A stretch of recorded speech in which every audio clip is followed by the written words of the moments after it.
Everyone. Hi. Hi, Glenn. Hi, Mark. How are you? I'm good. You're in Jersey? I am. Where are you? Also Jersey. Nice. Hey, Mark. Hi, Ksenia or Kate. Oh, your name is Marianne. Conversation. Oh. Just sitting here. Hello, Carl. Robin. Robin, it's been a while. Hey, good morning.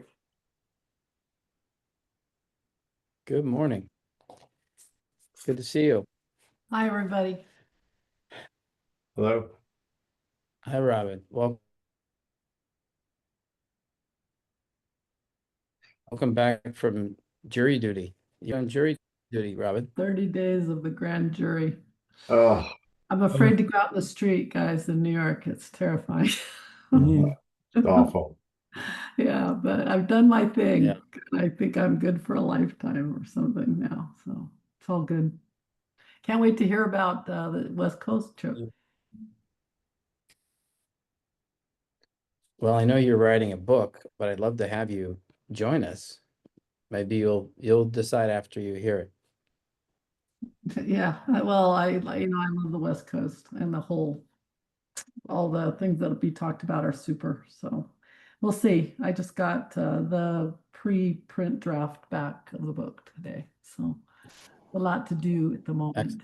I'm excited. Let's see. Is anyone? You're sort of newish because you've returned. Chris, good to see you. Jasmine. We talked a while on Sunday, not since. Nelson. Jack Wyant. Jack, did you go to Granville? Can you hear me? Yep. Oops. Hang on here. Yeah. Hi, Emmanuel. Hi, Mark. Good to see you. There Hi. he is. So, Good to see you. Mark, the answer is I did. It was Okay. an odyssey of a day. Got up on the Chesapeake Sunday morning, Ubered to the Philadelphia airport, flew to Columbus, Ubered to Swayze Chapel, met Robin Bartlett. You know her? Of course. She was Economy. econ professor, old friend of mine. We went to the service together in Swayze Chapel, then a reception next door. Then Uber picked me up, took me back to the Columbus airport, flew to Philadelphia. Uber was Ubered back down south, and that was all. Pardon me, that was Sunday, and the memory is Well, heavy Jack, in my mind. I'm- And by the way, if that's more detail than you wanted, don't worry. That's the end of the story. no, all good. Well, we're about to go through another odyssey, but I called you as I was leaving Granville. Jack's talking about a man who was a professor, but he was more than that. He was really a mentor to so many people from the 60s, including for Jack.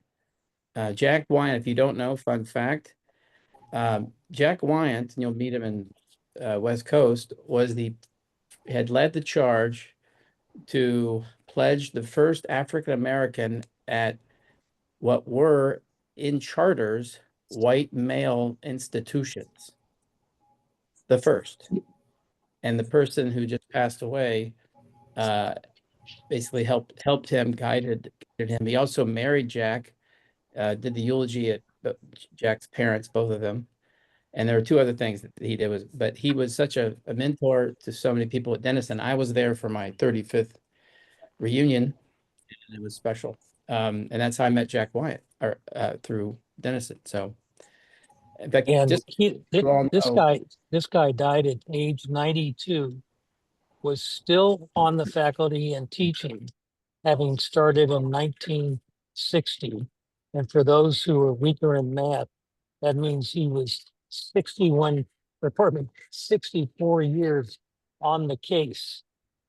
Actually, 65 years that he was on the faculty and teaching at a small liberal arts college And the service that occurred on Sunday, 2 days ago, was riveting in the context of what impact a person can make on the lives of others.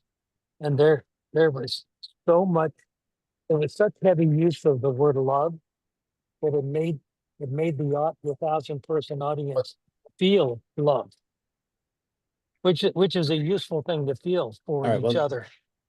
Hello? Amen. you and I can talk about this. It is a special moment, special person. But I think And people Jack, are, you're a special person to, make those changes. I'm very proud of you. I'm proud to have you in my network. Thank you for sharing the story, Mark. Well, and, isn't that Mark? Isn't that nice Yep. that sometimes the other Mark great story. lets us convey things? Yeah, yeah. Well, I'm trying to feel the crowd, so I sometimes I just have to keep it going. But I have to say this one thing. The other thing, everybody knows Evel Knievel. Do you know that Jack was the one in charge of Kings Island and brought Evel Knievel to jump 12 buses? Oh, 14. 14. That's Jack Wyant. Our Jack Wyant did that. All right. So let me share the screen here. Our Odyssey together starts in San Francisco at the home of Paula Schwartz. And if you're registered, can everybody see my screen okay? Yes. Paula will give you the address. We didn't want to put it on a website necessarily, but Paula did this last year, and Anna Chukayeva, thanks to Erica Lill, is co-moderating a panel on female founders.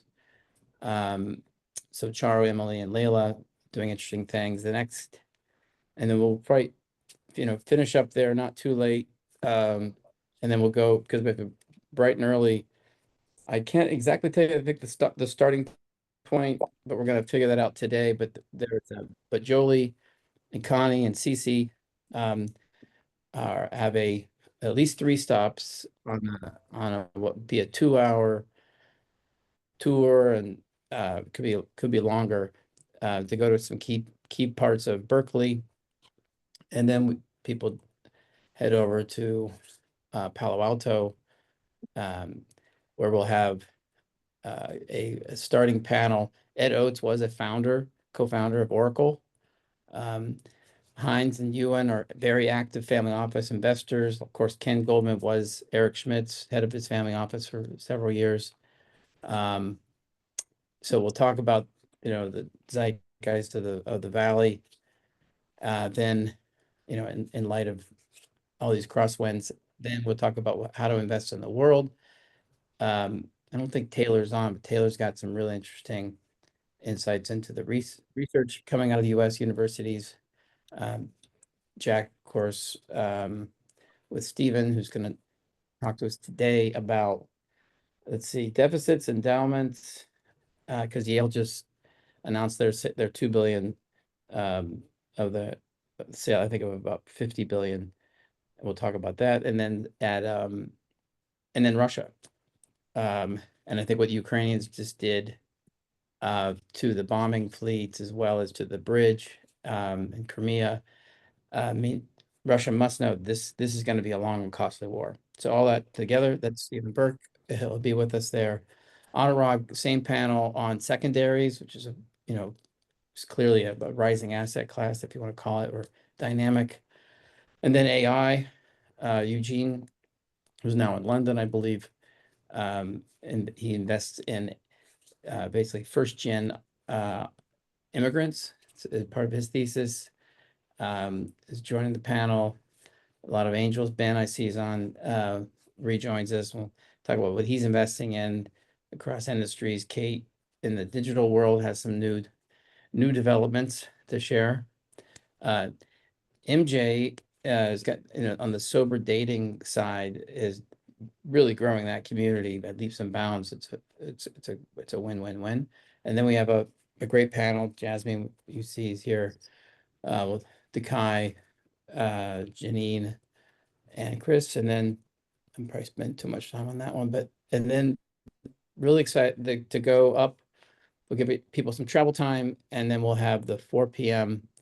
and 5 p.m. 4 p.m.'s is the future of gaming. This is an $8 to $9 billion revenue company that you probably haven't heard of, but you know, Jan is going to welcome us and talk about what they're doing in gaming, and they touch it in so many ways. So it is a gaming capital of the country and the world. And then I guess Eric, it's pretty much right next door, right? Or downstairs. Yeah, it's Disability. in the same tower. And again, Erica's been amazing. She sort of put a posse together, if that's the right word, of different people, and everybody sort of, you know, been, you know, people like Keith and she found through Walter, Rob, who's also active in the venture community. So we're going to do a showcase of some interesting founders, and then have a little judges panel after to reflect on what they thought was most interesting among the local founders. And then that's the next morning. Oh, wait, we're gonna have some beautiful We'll start at DeLoreans and 9. cars. Don't forget the cars. All right, if you want to talk about the cars, go for it. Oh, sorry, just quickly, we're gonna have some, Mark Mueller's gonna bring his DeLoreans down, which is not a car you see every day, and then we may have a couple of other special cars along as well. So it should be a fun night at Civility and Unrest. Well, we're still taking requests. So I was thinking about my wife, bringing one of our DeLoreans, my wife's DeLorean, and the James Bond Lotus Esprit, but I'm open to feedback. So I'm happy to swing by early and pick up a car, Mark, if you want. well, As in that needed. case, we can manage that. You can drive stick shift, I assume. Okay. Yeah, my dad was a race car driver. Well, Fun fact. yeah. We can tell stories. Well, Erica can coordinate. We'll figure that out. We'll Okay. meet at our garage and bring some cars down. Fair enough. And then so Mark is going to join us on that panel the next morning with the mayor, John Fluke, Joy, who's she oversees the Friends of the Waterfront. They think they just raised over 160 million. I want to say 10,000 trees been planted along the waterfront. So we're going to talk. Yes. Sorry. No. And actually, we have one more member of that panel. You want to share that, Erica? Oh yeah, we got Detlef Schrempf. So I'm super excited about that. He's a Seattle hometown hero, UW basketball player, played in the NBA for 19 years, won 2 championships with the Supersonics out here.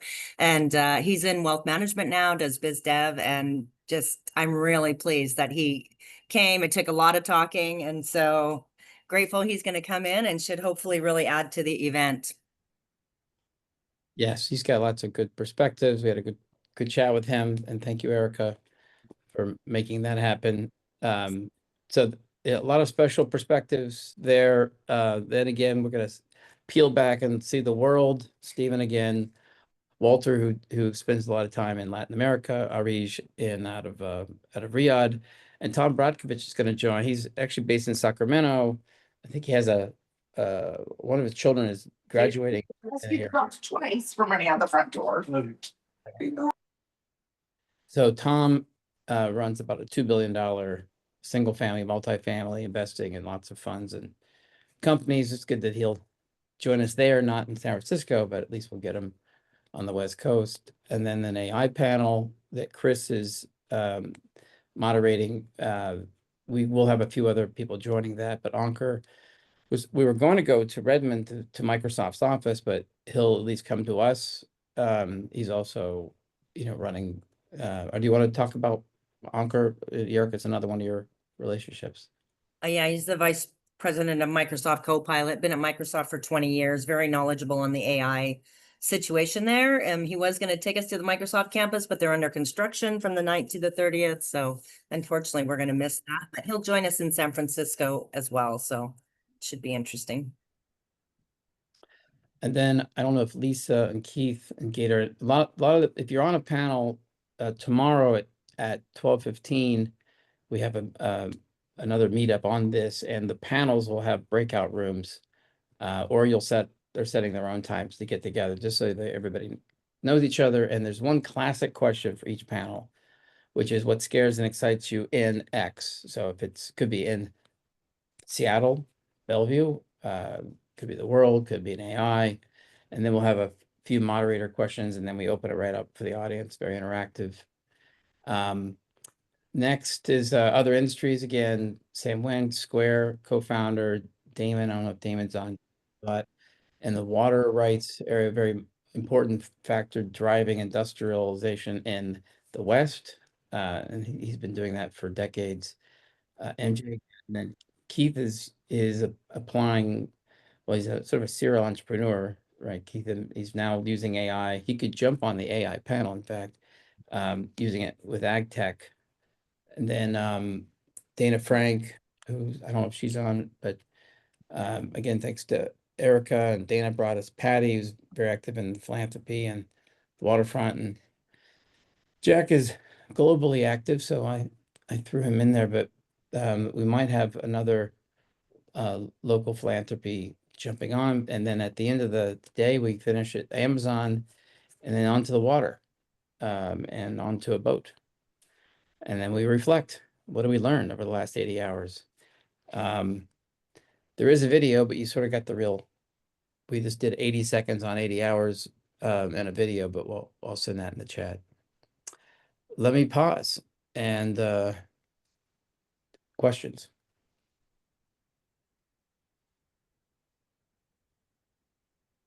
One question in the chat, Mark. Okay.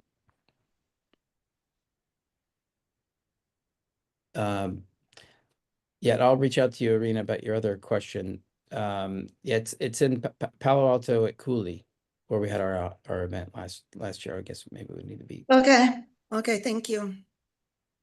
So Cooley office in San Francisco is where the panel is, Palo Alto. but on Sunday it's San Francisco. Oh, sorry, Sunday, excuse me. Sunday, I said earlier in the chat, we will send it to everybody who's registered. It's a private home, so we don't want to publish it or even speak it out loud in this video, but we will send it to you. Actually, we're having a calendar invite going out to all registrants with the location. But it's proper SF, or is it outside of SF? It's proper SF, proper. Okay.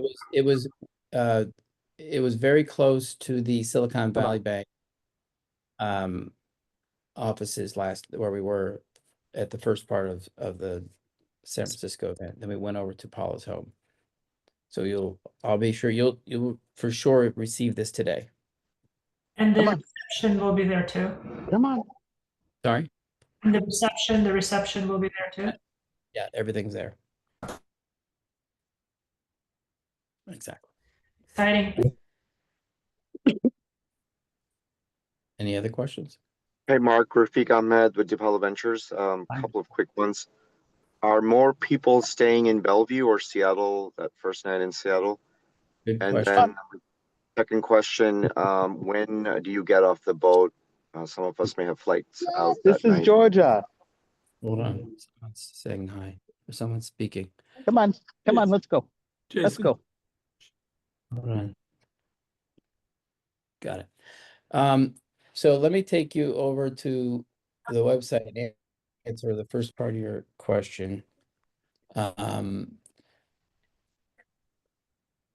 and as far as you don't have to get on the boat, Rafiq, it'll be sort of docktails kind of a thing.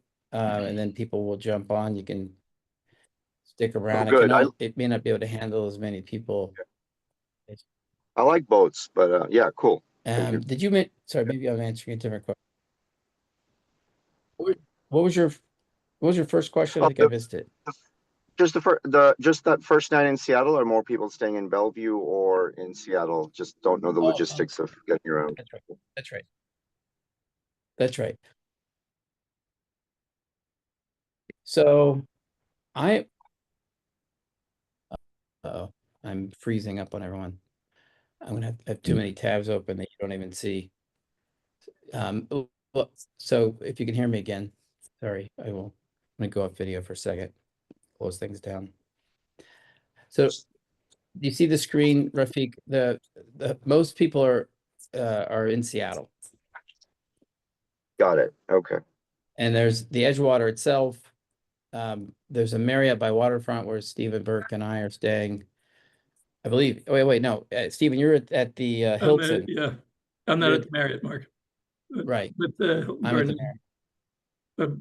Edgewater, Hilton Garden Inn, those are the places I think in Marriott where people are staying. Correct. I'm gonna go back. Fine, yeah. So, but it might be more convenient. What's the Bellevue Seattle crowd? What is it about? If on a Wednesday morning, that's about a 35 to 45-minute commute. Yep, that's about right. Yeah. So we're not starting at the break of dawn, but 9 o'clock doors open, Rafiq, and maybe more convenient to stay in Bellevue. Is it still correct, as I think we discussed a couple of weeks ago, that the Edgewater is command central? Yes, yes, I just put that in the chat as well. Yeah. Email. Yeah, I mean, downtown Bellevue has a lot of nice hotels, anything from the W where we're meeting to the Intercontinental, the Hyatt is around the corner. So it's all like from wherever the afternoon or evening events are. There are lots of nice hotels just in walking distance from there. And then getting to Seattle in the morning shouldn't be a problem. Just get an Uber and you're there in, let's say, 40 minutes. Sure. Thank you. So I was, someone described yesterday as Bellevue as a bubble, Mark, that you guys just sort of have it so nice. It is. I mean, it's I'm not sure how familiar you people are with the geography of the Seattle area, but there's, again, downtown Seattle, and we're going to be there the next day. And then there's a big lake, Lake Washington, that has 2 bridges crossing, and then on the other side a ton of several smaller cities. Bellevue has grown enormously over the last 20 years. Redmond is actually where Microsoft's headquarters is, even a little bit further east. Kirkland is just north of it. So a lot of people, like when you think like Bill Gates lives just very close from Bellevue downtown, not Seattle. So Medina, Clyde Hill are basically between the riverfront or the lakefront, Lake Washington, and Bellevue downtown. So again, if you have never been in the area, and it's going to be sunny and nice, it's a good place to be. Bellevue is a good place to be. Safe. No homeless people. So very different than downtown Seattle or downtown San Francisco. Will it be sunny? It is going to be sunny. It's been beautiful here. My only fear is we have a little fire. We have a little fire happening outside of Seattle. So I'm hoping that will subside and get that under control. Wait, what's happening exactly with the fire? There's a big fire out in Cle Elum. There's like 100 acres on fire right now. So it's a little smoky today, for example. It's part of probably why I'm a little hoarse this morning. Got it. Well, but yesterday was 92 and blue skies. So 81 today. It's going to be beautiful. So that's why we live in the Pacific Northwest. I think we can. Somebody told me 20-something years ago when I moved here, I can't tell the Californians how nice it is in summer because there's too many of them moving already up here. So we'll just have to be quiet. Fair enough. Hey, Mark. Yes. Oh, sorry. Okay. What's the plan for Monday night?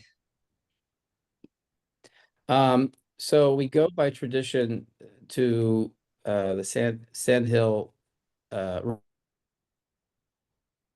Rosewood Sand Hill. It's I guess it's more Menlo Park, not too far. So like 8 minutes away. And we have a very nice glass of something. And then it's more informal as we leave the law firm. And are you planning to have dinner there too, or just drinks? Just different. Actually, people start to split out but some of us will be there, and they do have food. I remember they have really good burgers and fries right at the bar. And that's what I was having last year, And what time are you gonna go there? around 7. Okay, got it. And Mark, can I just double check that the for the Palo Alto from 1 to 5, it's at Cooley LLP, is that right? Correct. So I guess we said 7:30, but probably between 7:30 we head over. And yeah, the venture showcase is at 5, not at 6. As well. But I think otherwise things are as presented. Hey, Erica and Mark, just thinking about the 4 o'clock Val visit, if you guys had people who needed to like come in if they were coming in at 1 or 2 in the afternoon, they're welcome to come up to my offices, which are in the same building. Then there will be Wi-Fi and connectivity there if you need access to that sort of stuff. So Also, that's a good point, Okay. Mark. Or if they do come in early and they go over to Bellevue, there's lots to do. There's lots of restaurants, there's a giant mall there, there's lots of places there's lots of things they could do to occupy the afternoon if you fly in earlier. Okay, that's great. Any other questions? Feelings for watching it on TV. Yeah. Well, it's nice to go live. Duncan, can I mute you?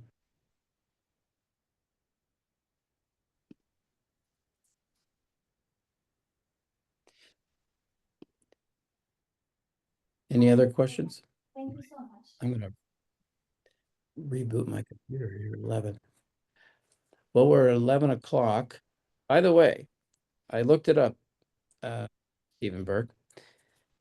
The 300 briefing, this is number 270, will be on January 6th, 2026.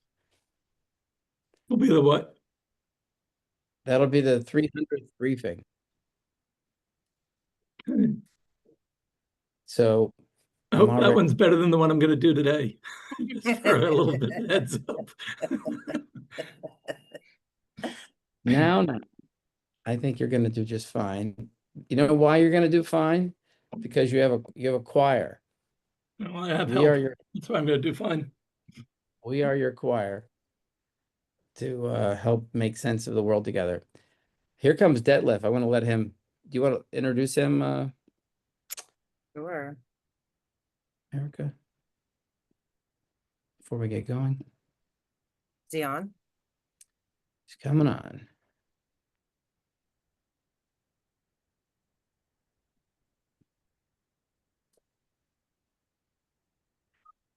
So before we get started, just the other new people who've joined us, and maybe Erica, you could introduce our friend Detlef. Welcome, Detlef. Thank you for joining us this morning.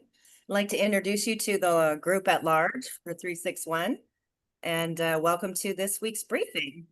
Detlef is a local hometown hero, played at the UW basketball, did 19 years in the NBA, and won a couple of championships for the Supersonics. So very beloved, and I'm very grateful to have him come speaking on the panel in the morning. Good morning. Well, thanks for having me. Thanks Detlef, how's your shoulder? Thank you, Mark. Go ahead. You had the ice pack on your shoulder yesterday. It must be better now. Oh yeah, every day a little bit, It's a lot of miles on this body, so we just keep grinding away.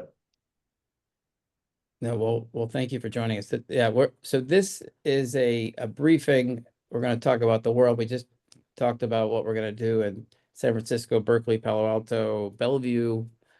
We talked about the Bellevue bubble, and then of course, what makes Seattle and the Seattle area great, or what its problems and opportunities. So, really looking forward to you joining that panel, along with the mayor and Mark, who's on this call, and some others. So welcome.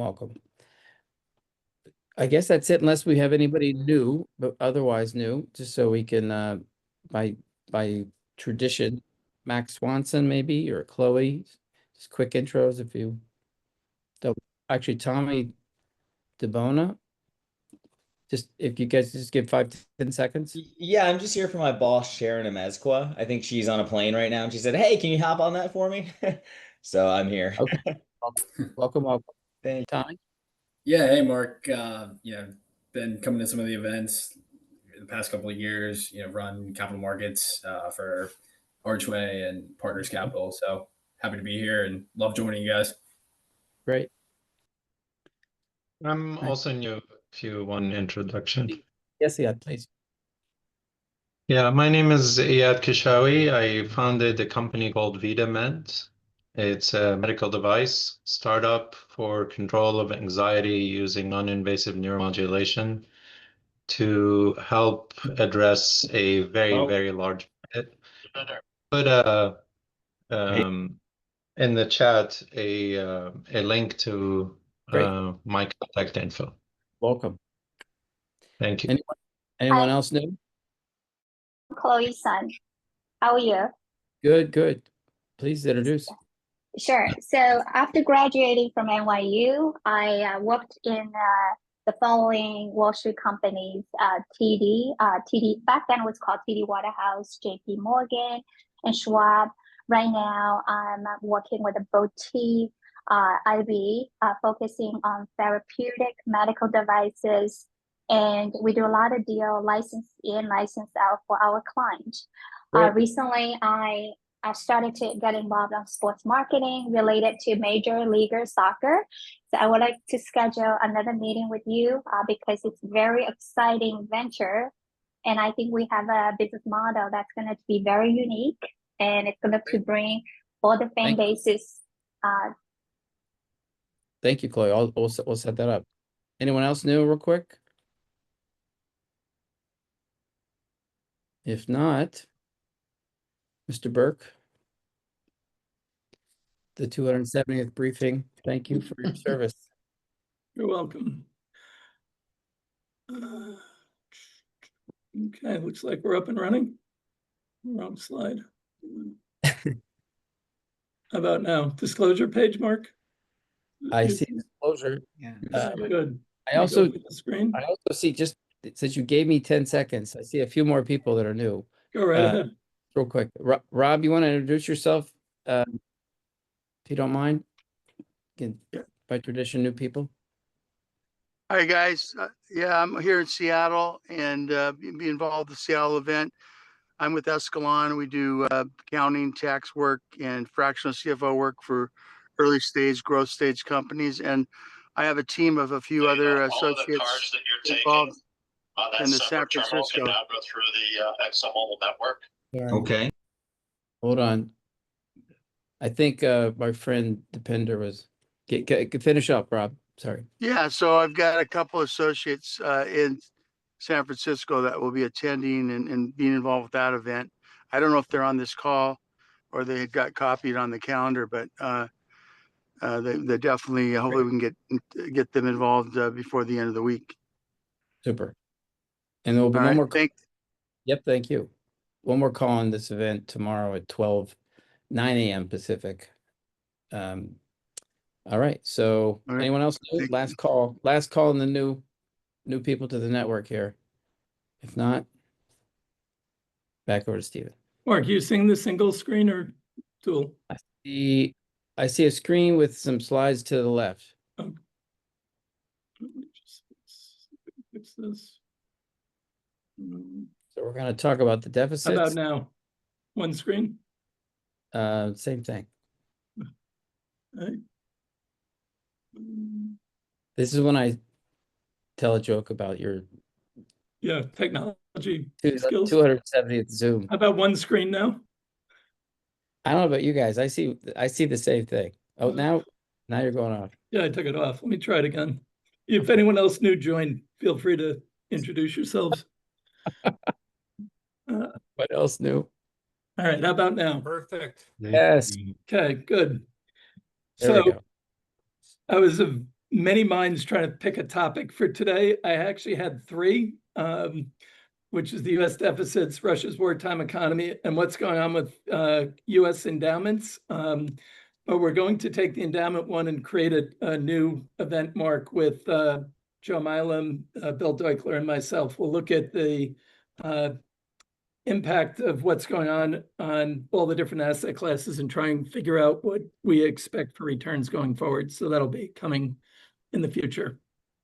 So that took one off. But I still am going to focus on two topics today, quickly on the U.S. deficit concerns and introducing a proposal by Larry Summers and two other economists on how you can get productivity back on track to offset that, and then talk a little about the wartime economy for Russia. And then Adam's going to talk about the attacks that Ukraine's attack on the Russian airfields and really what's changing with war. And when I think about the future of war, I think about two things in the last year. One is the Israeli military with the pager attacks, and then really how the Ukraine has held off or held their own with Russia through this, and now coming up with new ways to fight. And I think we have a very different world going forward. So let's jump into the budget deficit and the budget concerns. So a lot of people have been talking about their concerns about the big, beautiful bill. The Senate's looking at it right now. CBO scoring is they're projecting here. These are the net effect on the deficit annually. And as you can see, we talked about this last week, the initial, its benefits up front with some of the costs coming in the future years, and you can see the impact there. But this is a big issue, and it's now onto the Senate from the House, and the Senate's having problems with it. How this gets resolved will be quite interesting to see. Here's what people are saying about it. And I think when I step back, Bessent was targeting 3% growth. I think things right. We have to get there. We can't stay going at 1% to 2% growth with the deficits that we have. Ken Griffin is dead on. When you have a strong economy with full employment, you can't justify the deficits that we've had. And then, everyone knows what Musk is saying about it. But I think Summers and his team came up with really two things they think are really the issues. One is getting debt on a sustainable path, which we know this is where U.S. debt's projected to go, and it's not a good sign. And when you have deficits, the levels they're at, and net interest cost outpacing defense spending, that's usually the sign of bad things to come for a leading economy. The second thing is getting productivity back on track. And to me, this is the key for the global economy, is getting productivity right, particularly with the AI advances that are coming. And you can see how different it's been at different points in time. And think about the fallout from these periods is when you're in those low growth periods, it's because of big problems that have hit the system, and then they become fostering problems that you try and work through. But I think this is really the key. And I think productivity increases are fundamental. And just to give you a sense, according to Summers and his team, a 0.5% increase in total factor productivity could raise GDP by 7% and reduce the deficit by 1.2% of GDP over a decade. So that's a big shift if we get it right. And what that means is debt becomes less of a problem, taxes become less of a problem, and it also increases national welfare. And I'll touch on that in a minute. So this is the long-term debt to GDP trajectories based on different scenarios of total factor productivity growth. The purple line up top is if we don't get it right, this is where you end up. If we follow along where we've been, this is where you go with GDP, debt to GDP of 150%. But if we get it right with this green line, you can see what it does to take debt to GDP, level it off, allow the growth of the economy to offset the debt problems and move forward. So how do you get there? Summers and team have a 7-point policy. getting immigration policy correct is fundamental. I think the administration's done a good job securing the border, but I think what they're doing on foreign students is absolutely the opposite of what we should be doing. When you increase immigration, you generate and you get them into the system legally, the net benefits to the paid out by the government are estimated to be 16 billion per 100,000 people in the first decade. So you can offset government costs significantly by getting the immigration right. That's the first thing. We were very highly regulated over the last administration, upwards of 6% of GDP and increased regulation. If we can reduce regulation, particularly as it relates to housing, but other areas, you could be seeing a boost of GDP of 8% or more in metropolitan areas over the next decade. If you go to safety net programs and look at what healthcare and education for children, they yield massively high returns, and you can get on Medicare expansions for kids, for every dollar spent, $1.78 is the projected returns. And if you go to getting the energy transmission right, every dollar spent yields between $1.68 and $1.80 in benefits. And then the other thing that was really fascinating is tax policy on business investment. And federally funded R&D actually has a higher economic return than infrastructure investments, which we've spent big on infrastructure, but getting R&D going is fundamental to driving the economy forward. So those are the policy areas that Summers think.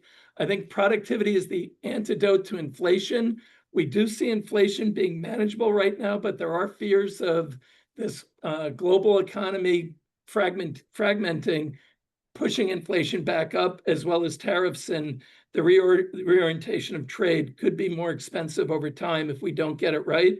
The meeting with US and China are fundamental to that, and we could go either way, and we saw the impact in just a short period. So let's switch gears to the Russia and their wartime economy, and I want to get to Adam, talk about what his views are. But Russia has a GDP of about 2.1 trillion in US dollars with a population of about 140 million. That population is in decline. I think it was down last year. And inflation is running around 10% right now. And I'm not sure, I didn't check today, but I think interest rates been running upwards of 20% or so. So this chart shows you military spending and as a percent of overall federal expenditure and as a share of GDP. Just to keep in mind, military spending does boost economic growth in the short term, but the long-term effects are meaningful. First, you may lead to stagnation or a financial crisis. Right now, 40% of the budget is focused on military budget is focused on personnel and operations. Only 3.8 billion is spent on R&D, which is, I think, fundamental to how you defend yourself going forward. This is defense spending, and the look at the unemployment rate, which is now down at 1.8%. This is a crippling stat for the Russian economy. The impact of war is labor shortages. You had massive people leave the nation. You had a lot of skilled labor leave. Now you had lost upwards of 1 million people due to the war, due to death and injury. Right now you have a worker deficit estimated to be 2.2 million people.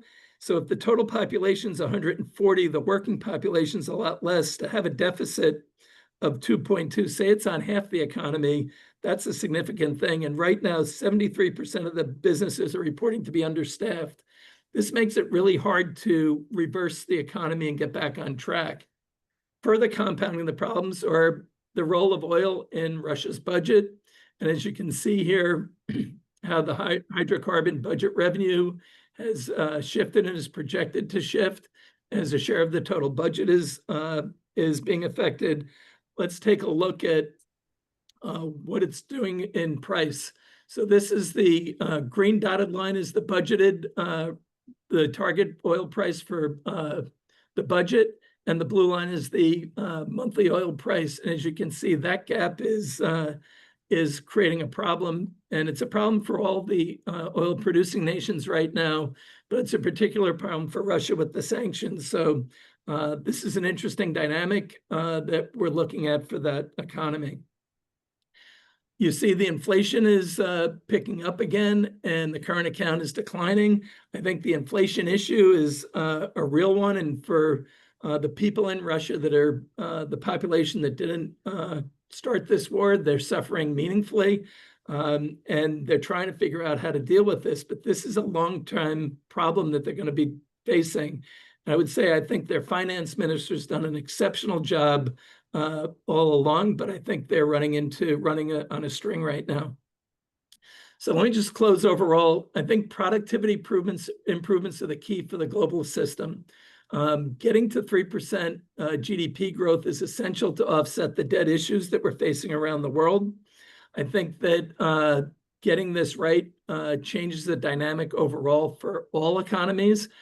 Two economies in particular that really need this. The US right now, to get to 3% GDP, 3% productivity would push us to 3 to 4% GDP growth.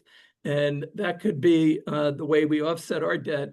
But I would also point out, we've talked about this in past presentations, Europeans' productivity has lagged the US significantly for over a decade. And Europe has to get their productivity back on track. I think that's fundamental. Number two is rates have normalized. It's the world that's not normal and the global economy that's not normal right now. But I think this is going to be key for us understanding what the opportunities are in both the public and private markets in the world we are going to be in going forward. And we have to keep in mind that the last 15 years of zero interest rates were abnormal, not normal. And we have to get back to running a global system in rates that have been more historic. I think this is going to be a very difficult transition, and we're seeing it disrupt a lot of the investment strategies for institutions, for families, and for retail investors, that you have to figure this one out right. Where are you going, and what does it mean for liquidity, and what does it mean for your future investments? I think Russia is stuck in a wartime economy. They're now worried about not only the West, but they're also, there was an article in one of the papers, I think the FT this week, where Russia's starting to be concerned about China. And do they have to start thinking about national security, defending themselves against China as well? And that's the problem with an autocratic nation. Your friends are only your friends for so long. I think the investment themes that drive the system are the same in the public and private space, although there are nuances to it. National security in the private sector may be more about space than it is about missiles and bullets down here. But I think that the themes of national security, digitalization, electrification, reindustrialization are the key areas to invest in and where capital is going to be continue to flow. I think there are great opportunities everywhere, but I wouldn't be chasing returns in this environment because I think the market is going to be volatile enough that the returns you think you missed are going to come back to you over the next quarter, because I think we have a lot of geopolitical issues and economic issues still to work out. So Mark, I'm going to stop there. I think we should jump to Adam for his presentation, then open up for questions. Okay. Very good. Adam, you ready? I have to stop sharing though. Here we go. Adam. Good morning. Yes, I'm ready. Let me bring up my presentation if I can. I believe in you, Adam. Can you see it? I see it. Okay. I see the Durak.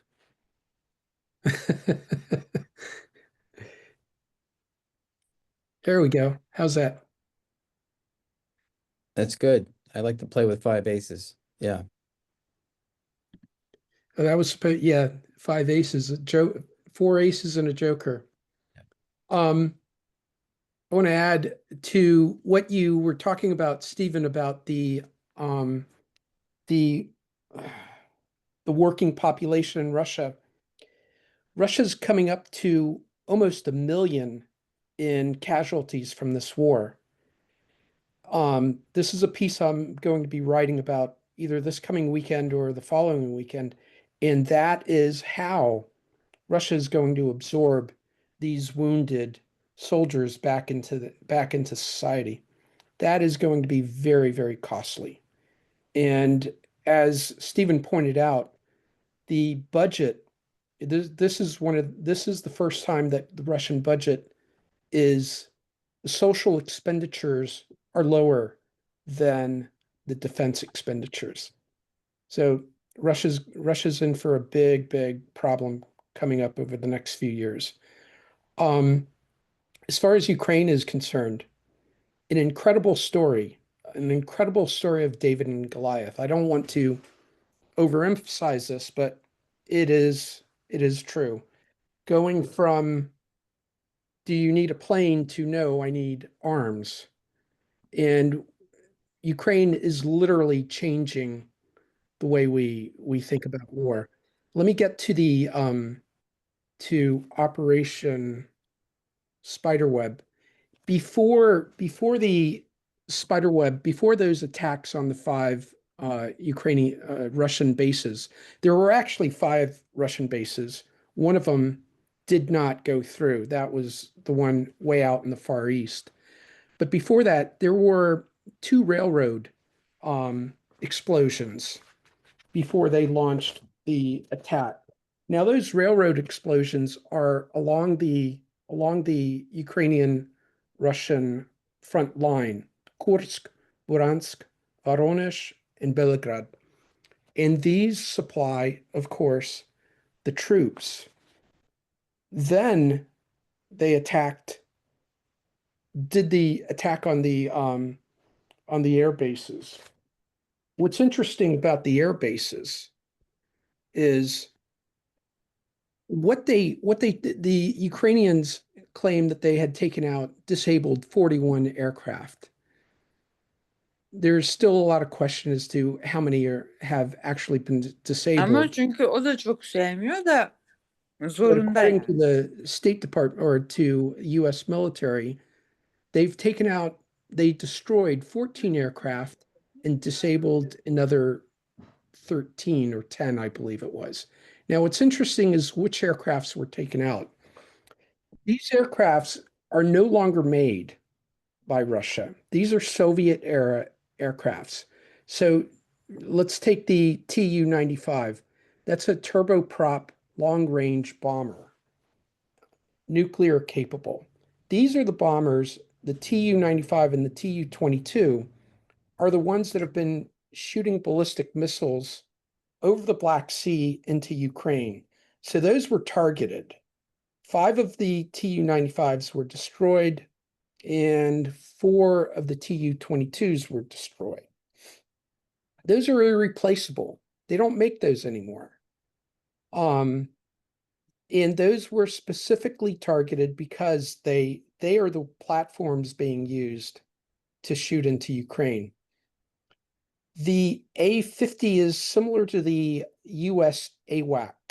So it's a surveillance communication platform. And the Tu-160, that is the crown jewel of the nuclear strategic bombers. When you think about these bombers, think about it in terms of land, air, sea triad for the nuclear force. These are second strike platforms. These are not the first strike platforms. And peace since the 1960s has been based on parity of the triad. If Russia loses confidence in their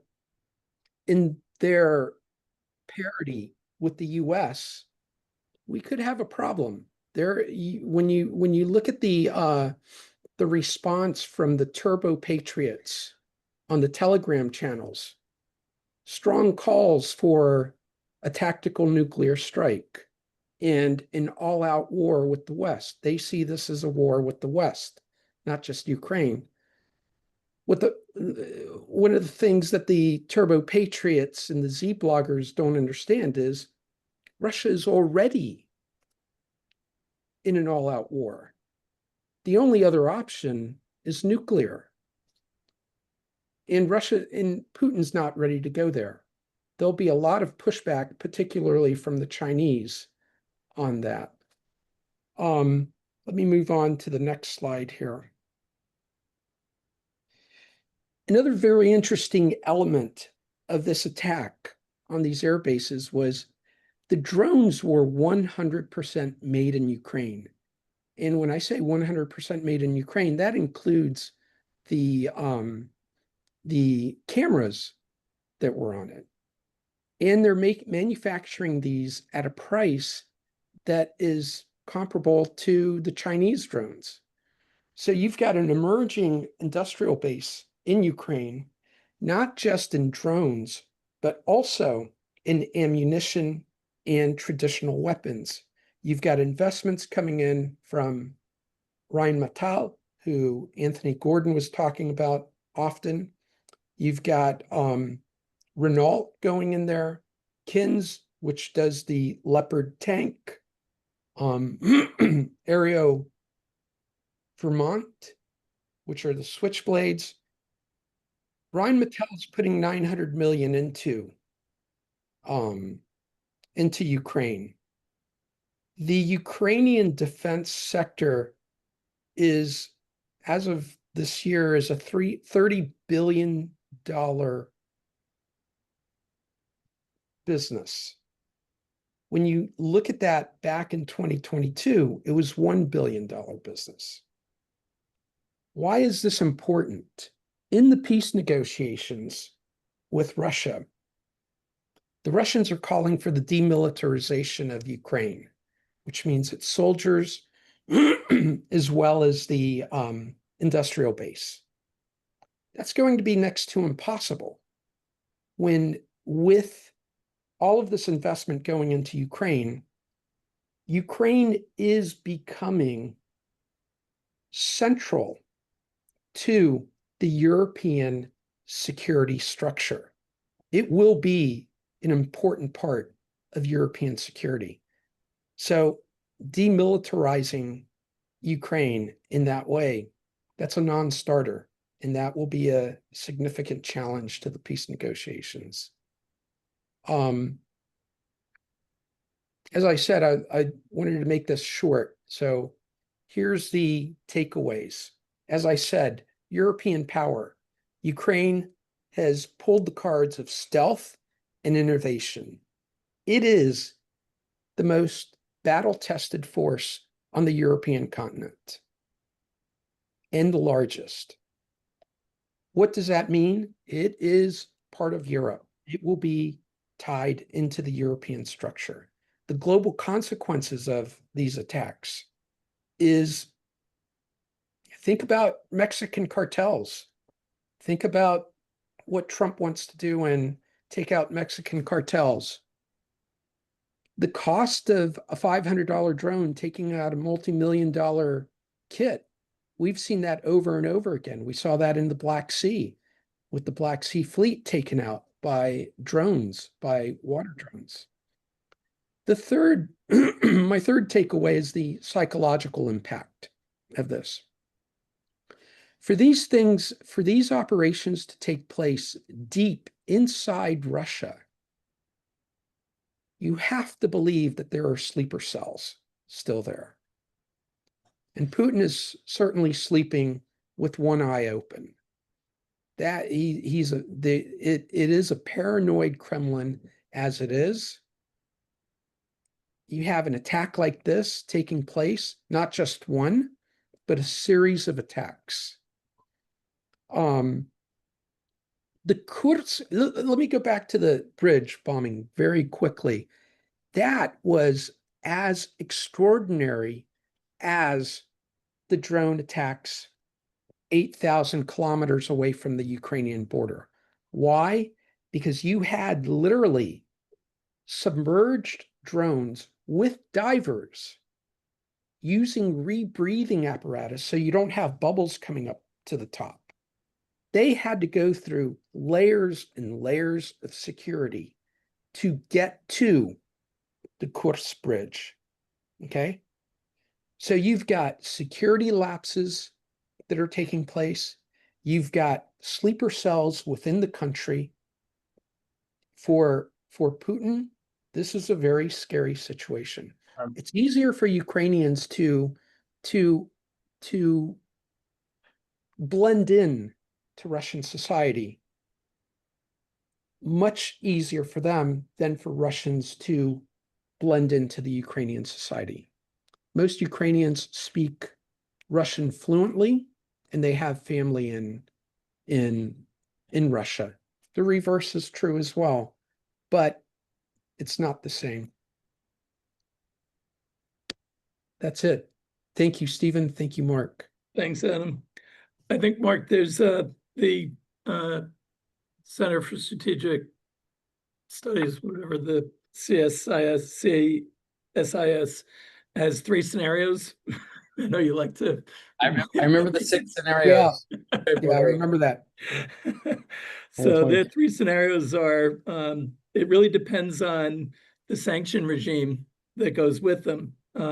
Status quo, Russia continues its war with manageable economic challenges, but growth remains slow.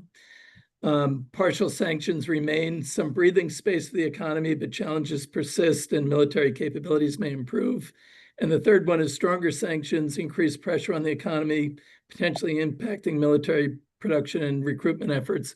I actually think they're kind of past all 3 of these now scenarios. I don't think it's manageable for the status quo when they're growing at maybe 1%. So I think they're already in a problem where they've passed their time to be able to manage the economy through this. I'll stop there and open up for Bill's hands up already. Bill?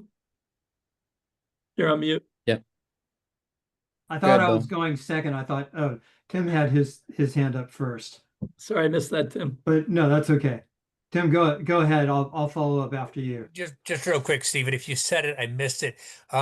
Were you citing a specific new paper from Larry Summers, or is that just a collection of comments? No, it was a paper they did. It's not brand new. I have to go back and check the date on it, Tim, but I can get that and send it to you. Oh, super. Thank you. Yeah. So, yeah, we could probably spend like the next half hour plus just on that part of it. That was really interesting, Stephen. It would be interesting to see how that maps into the big beautiful bill, but don't necessarily want to go there at the moment. But feel free. The other question I had also very interesting on Russia. Adam, thanks so much for the color. I guess for both of you, there are reports that are starting to surface about Xi waning in power. And I even saw one that said that he is more or less like under house arrest at the moment. So I don't say that lightly. But given the role that China is playing in the Russian economy right now, how, if any of that is true, what do you see as, potential ramifications? I read about the rumor, not clear it's anything. I actually saw another thing that he was holding meetings in private, that they were thinking he might have a health issue when they normally have a public meeting. I think it's kind of all over on that, but it has big implications. But I think the question, Bill, is who's next? It's the same question for Russia, right? Are they better or worse? Is it somebody who's going to continue in Russia to be a leader for life, or do they go back to what it was before Xi? So I think those are the issues that you're going to have to figure out through that. But I saw the rumor. I don't know how substantiated it is. And somebody put in the note they saw heard from an expert in Russia that there is something going on. I just don't know. So Adam, your thoughts? Well, Bill, I would say that if there is something like that going on, which rumors are rumors, remember Putin has been dying for years, almost a decade. Yeah. So until I actually see a body, even then you have to question it. Maybe Adam, what do you think of the rumors of Russia being worried about China? Absolutely. Absolutely. That's particularly true of your technocrats and the military. China is the financier of BRICS. China is the one that is financing that alternative economy, global economy. And Russia is the spearhead of that. Russia does the operations of that and mobilizes the global South, which is basically the non-aligned back in the old days of the Soviet Union. But how does that play out vis-a-vis China? I mean, China and Russia had tensions in the 50s and then the 60s, and then they still do. It's a relationship of convenience. This is not sustainable. The Chinese have always, remember, there's a good part of the Far East that was originally Chinese land. And yeah, the Russians are worried about those academic narratives coming out of China. And they should be. Yeah. You know, those were taken over during the Opium Wars. Anthony and Bruce have their hands up. Hope I answered your question, Bill. Yes. I'm sure I didn't. I don't want to monopolize, but just to clarify, it was she that on the reports that I was hearing, and true, Stephen, questions about his health, also his questions about how much in power he still is. One of the reports was saying that a couple of the party, the CCP elders, have stepped in to be more influential at that point. So it will be interesting and to the see. consequent implications. I think the implication of that, if that is the case, I think it's because of the economic problems that are flowing through the system right now, and they probably think that both China and the US have gone too far in the fight that they have, but we'll have to see. I'm not sure it's true. So, Anthony? It's also interesting, isn't it? One second. Is it interesting in light of the phone call with Trump and the meeting that's imminent? That's right. Anthony. Hi, I don't have a question per se. Just cut me off. I'll do about 60 seconds. Just on Rheinmetall. So Zelensky and the CEO of Rheinmetall agreed that by 2026, which they believe by perception that it may be peacetime, they're going to need 1.5 million shells per annum in order to thwart anything that could potentially come. But just to me, that's a staggering number, 1.5 million shells, right? Rheinmetall committed and are constructing a factory specifically in and for Ukraine that will be built barring disruption by 2026, so within a year, completion of that factory. And the idea is that Ukraine is the new, which I think was alluded to in the conversation, the new poster child for the rest of Europe as defense. So what am I saying here? I'm saying that the new 7 is the defense structure, and Rheinmetall are at the head and leading that.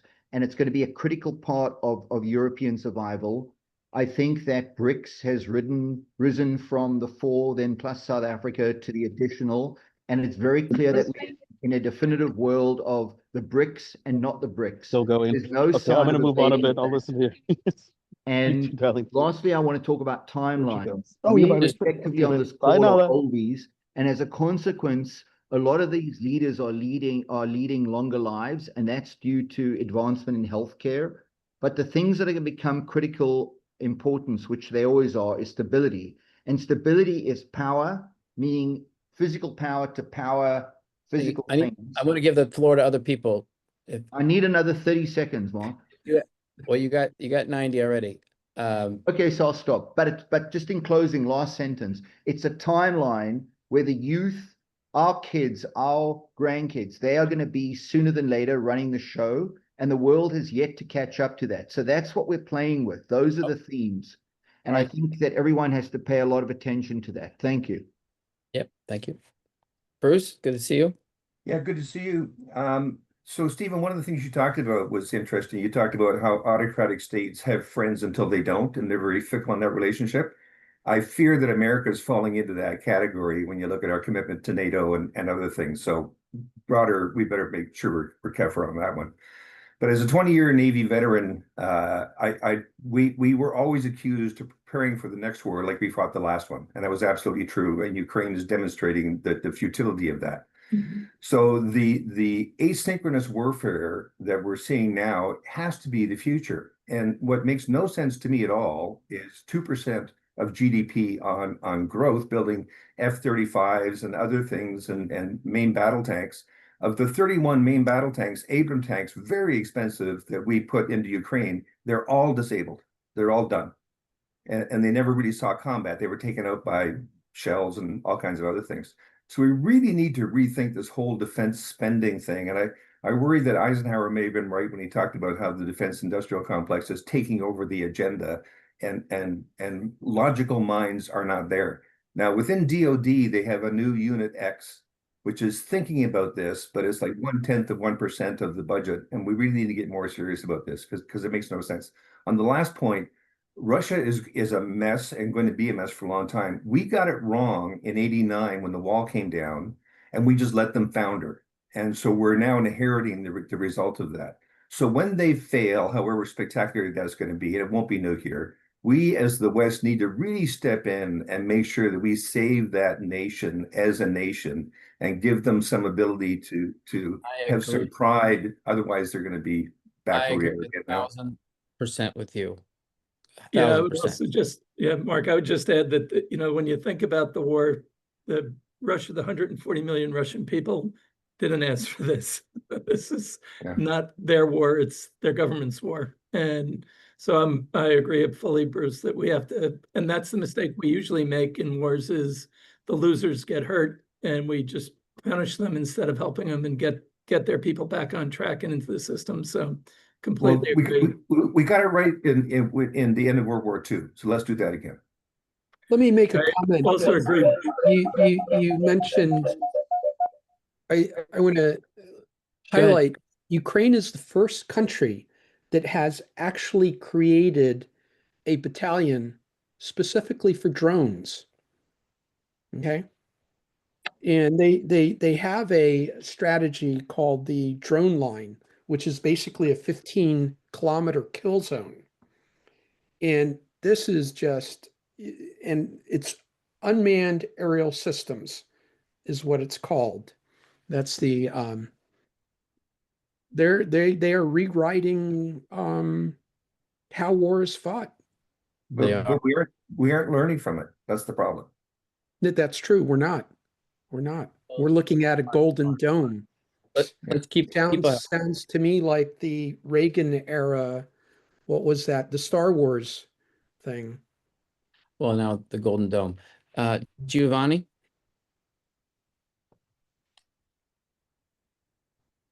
Or Michael? I need to be on mute. Is Giovanni. The purpose of this group is to manage our investments, our wealth, whatever. Could we apply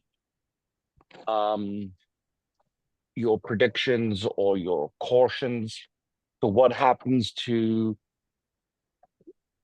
established wealth and future economic opportunities? I mean, I put into the group chat that I invested about 2 years ago into a shell manufacturing company, so I totally agree with Anthony Gordon on that issue.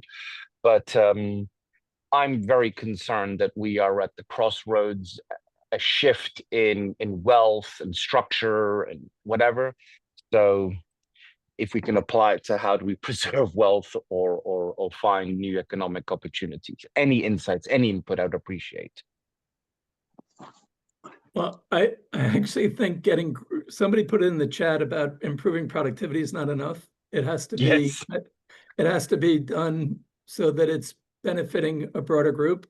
I think the problem, and I think Giovanni, one of your comments is they need tax revenues to all over the world. And that means that the wealthy are going to be targeted for that. So that would be one of the implications, I think, of what's going on. I think that's real, but I think if we don't get a better balance in the economy between the haves and have-nots, you're going to have, I think the implications for that are more social strains and more targeting of the wealthy for taxes. So I think we have to bring more people along than we have. And that's going to be even harder because of AI figuring out how to deal with the jobs and the people that are, entry-level jobs right now for kids graduating college all over the world. They're really tough to find and get hired. And the numbers are getting worse. So we're going to have to figure out how to have people adjust to a different, very different world. My sense Michael, is that no one has any answers to my questions. We're all at a loss. Well, there's so many answers to the question. There's not one, I think, is the issue. There's so much to unpack. well, Yeah. that's a very wide ranging question. To be fair, let's just keep it going. We have Michael, Maher, and Samir. So very interesting discussion. My first comment, responding to what Bruce was talking about, when General Hondo Gertz did a great job at procurement at SOCOM, he got kicked upstairs to become, I believe it was Deputy Undersecretary of Defense for Procurement at the Pentagon, and they chewed him up alive. So we still haven't changed how we perceive defense spending. Everything's built around programs, and those programs are driven by prime contractors that then bring on other subcontractors. So I don't see any quick changes to defense procurement in the US anytime soon. My second comment is with regard to Rheinmetall and producing 1 million plus shells per year. It's not simply the shells, it's what goes into them. So in many countries, there's a shortage of black powder. And I think most people would go, wait, black powder, that's old technology. But that's what's used in the primers for the shells. So if you have a shortage of that, you basically have metal shells that don't do anything.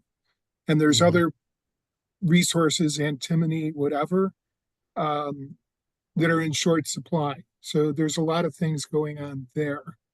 And I'm going to jump back to your initial presentation, Stephen. One of the issues that I see, and I'm kind of pondering, is the S&P 500 is approaching previous highs.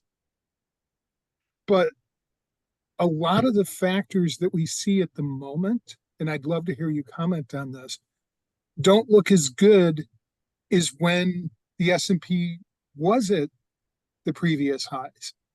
So how do we explain that, or how should we interpret that? If conditions are worse, but we're approaching the previous highs, that strikes me as, are the markets getting it wrong, or is there something else going on? It's a great question. I think we were overvalued when we were at this level before. We're probably back to being overvalued again in a very short order after having such a big downdraft. So I think the markets are at least fully valued. The second part of your question, Michael, is it's a little harder to determine, are we better off or worse off, because it's so sloppy right now, you can't really tell. We had this big import pull forward in the first quarter. Now we're going to have bad numbers in this quarter. If you average them out, is that going to look like what it was previously? We'll have to see. But I think the issue is that I think there's still a lot of hope. And that's why I think where we are in interest rates is really a fundamental question, because I think a lot of people are hoping that rates are going to go back down, which will justify the multiples. I don't think that's happening. So I think you have to be really careful with what you're investing in right now. Doesn't it depend on the reason that interest rates go down? If we go into recession. Yeah. Well, the hope is that they'll be brought down by the Fed, because that's good for the economy. It's really not necessarily good for the economy. It's only good if it actually stimulates and not creates inflation. And I think the Fed's right in their worries right now, even though I think inflation's less of an issue than globally than deflation that's being imported. I think the short term, and the inflation numbers have come down from the New York Fed yesterday in expectations. But I think the worry is that they reappear quickly because of the trade issues. So a lot of it will depend on US and China. And if you know the answer to that, Michael, you can position yourself well for that. But I think the market is reacting to some hope, not reality right now. So I'm with you. I'd be careful. Let's keep it going if other people. So Maher, Samir, and then Charles. Hello, everybody. It's a hot topic to participate in this, especially I'm coming from Middle East. I'm talking about it. I'm having different views. I visited Moscow. I visited Ukraine 4 times in the past. But the point is, like, I'm counting on Giovanni. This is a critical question. Any country is waging the war is depend on financial resources, whether to where to heading strategically based on the resources they are having. That is fundamental. But let's compare something like folks, like, as like apple to apple. What China and Russia is having a fuel in order to move forward, how long they are ready to move forward with their, let's say, aggression, if you consider it, versus the NATO and the Americans. US, how many US base worldwide at the moment? 750 based on aggregate. So basically, it's like, that's, you consider how much money you are putting on the defense system exactly, and you compare with the other side, how many bases they are having outside. None. They utilize all the money for their own people or for their own economy. This is a fundamental point before we starting moving forward. If with all respect, I can see U.S. Policy is moving towards arming NATO, is like warmongering and moving forward. But what the result of that? If you Google it, the Pentagon over 7 years they are fraud of $4 trillion 7 years in a row. This is a fraud. What you call it? What did you call it? I'm saying the Pentagon. You can Google it, and nobody talking about it in U.S. What was the word that you just used? They are failing to do audit for 7 years in a row for $4 trillion. This is everywhere. So that's give you indications about how the resources being depleted. I'm not trying to pointing anything, rather to say I'm just comparing about 2 nations or 3 nations, how they are reacting, utilizing their own resources. So okay, let's keep it going. Point taken. Okay, thank you very much. Samir. Yeah, so to the point about, I guess, to Stephen's point and Giovanni's point about sort of assets, right? So I'm in Los Angeles, right? So there are militarized provocations that are already happening, not only in LA, but in multiple US cities. That's only going to get worse, right? So the Marines are being called in, more National Guard troops. The young generation is not backing down, right? So they will continue. I have kids in college, right? We see this, daily. There's an increasing alienation of the young generation in the US because of the fear of AI. We talk about this at the dinner table all the time with all of their friends, right? They are terrified with that within the next 5 years, all of their expensive skills that they've gone to college for will be completely useless, right? So because they're at the front lines of that, that will happen to other people as well. The point being that the reason for the Civil Rights Act in 1964 was actually because there was a whole lot of social unrest, right? That was starting to happen. So then so Congress had to sort of react to that. So my question, right, about asset valuations going forward, we have a very high deficit situation. Yes, productivity will increase in the short term because of AI and other and all these technologies. The trouble is that as you get increasing alienation or you get increasing job losses, when you combine that with very high deficits, right, we're creating the risk, plus social unrest, right, which leads to potential sabotage. And now that Ukraine has shown us how to create sabotage at immense scale very cheaply, when you pull all that together, right, there's a risk that you have this vicious cycle, right, which goes downwards as opposed to something we can pull out of. I feel personally that UBI is the only answer, that it will, ultimately without that, you're just going to see more of this instability and more risk or more volatility from, in terms of asset pricing. That was just so, love any comments on that. Yeah, Samir, I posted it as a little bit earlier in the chat.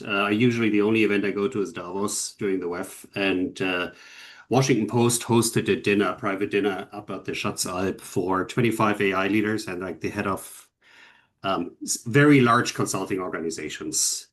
And the last question of the evening was literally, what's the topic in 5 years we're talking about on a global stage? And the answer from unanimously around the table was UBI.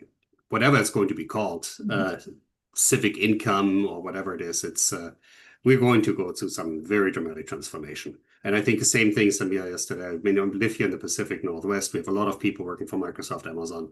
And you talk to the neighbors, they're all very, very concerned. And as you said, people that just graduated college or in college, they don't really know anymore what they do, what they want to do. And more importantly, the parents are at a loss of what they tell their kids. Should you do psychology or being a lawyer? We don't really know anymore. Computer science sounded great 5 years ago, probably not right now. Wait, is that the discussion or like, so I was just at the AI honors and the Secretary of Commerce just talked and everything. And one of the things that they actually talked about, they kind of mentioned, so some people on the table mentioned those things, but one of the things was like the trades. We don't have enough people in plumbing and HVAC or anything to cool the data centers and to basically develop the power for AI. And everybody understands that because we need like twice the size of power of California. Like, is that also conversations that you guys are hearing? Because that's what I'm hearing when I'm in the AI DC space. It's not only there, it's also in the education sector where the question of is what's college worth going forward versus a trade and getting 3 years, 4 years more of work and getting paid for it. It's a big deal. So I think the trade vocations programs is going to be a big part of the future. It's hard to get people to think that's good though. It used to be, not viewed as negative, but I think the trade's got a bad rap for a while, and now I think it's coming back. But I do think that's one of the keys. Absolutely. Okay. So Charles, muted. Hey, good morning, everyone. How are you? So, I think it's interesting. I think there's been a lot of emphasis placed on, obviously, we talked about supply chain. We talked about, the military operation with the drones. I think the question is, what's the end game here, right? I mean, I think one of the concepts, and I was just in DC, is, what do we want Russia and China to look like in about 5 to 10 years from now, right? I mean, at the end of the day, and then the reason I say Russia and China is because they have two very identical scenarios where both of them are nuclear powers, right? Both of them have substantial militaries, right? They have substantial capabilities. Obviously there has been among some in the intelligence community a desire for regime change in both countries, right? So, and the probability of that is getting slimmer and slimmer.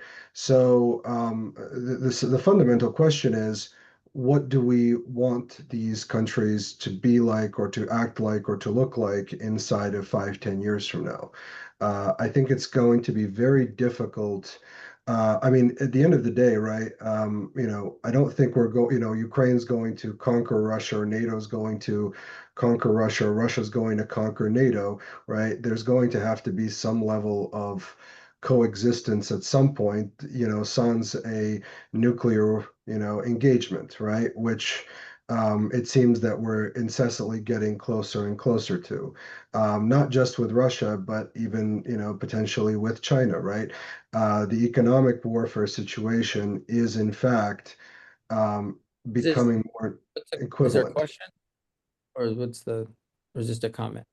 No, I think I'm just listening to everybody talking about it. And I think the question is, so if just to pose it as a question, what is the end game that we want to see at the end of the day. And you know, I mean, one of the key points, for example, in Ukraine was NATO expansion. Is NATO expansion a serious proposal at this point? You know, given everything that's going on. So, Anybody want to hit that one? Sure, I'll make a comment there. Charles, it depends on who you're asking. If you're asking a US government official in the intelligence world or in the military world, you know, you're going to get a different answer than what you'll get from someone in China or Russia. In terms of NATO expansion, that is just one part of many reasons that we're in this war. I don't remember who it was, but it goes back to the 90s, the way this whole thing panned out, the aid to Russia. I could trace it all the way back to there. Putin made it very clear in 2007 at the someone just Adam, as someone just pointed out on a private chat as it relates to investing, like what are the implications of this? Because none of us here can dictate what all the scenarios we're looking for. We can sort of sense the winds together and then invest accordingly. I know Stephen Burke, for example, this plays into your playbook, Stephen, right? You've set up your portfolios. You've been highly geared towards defense and some of the other themes we've talked about. Materials, industrials. Some people on this call run funds that play. And AI, like, I mean, there's so much money being pumped into AI. It's absurd. Even, and I'm going to be honest from what I'm seeing, AI that people even are investing in the concepts, which is so crazy. And I talk to the people and I'm like, you don't even have the infrastructure for it. People don't care. I will say that I'm also seeing that right now. Big B, big bubble. Bubble. Yeah, like it's important to filter out the noise and something that's valuable. I see a lot of people, it literally feels like the .com. And like having my background that I have, I can see where people, I'm like, I don't really think that's a good idea. I don't think it's a valid product. And there are other products, but the amount of money that I'm seeing, even from government side and where they're even asking like as a consultant for us to focus in some places are absurd. But I can say that's where I see all the money going right now. By the way, what do you think this means for the big accounting and consulting firms, since you're from we are cutting, like if you are entry level consultant, AI can replace you. It's absolutely absurd. It's like there's no way. The old model is not valid. So you're entering classes of young college grads. Are they cut right now? Yes, they get cut very quickly. On the federal side, they were some of the first ones to get cut.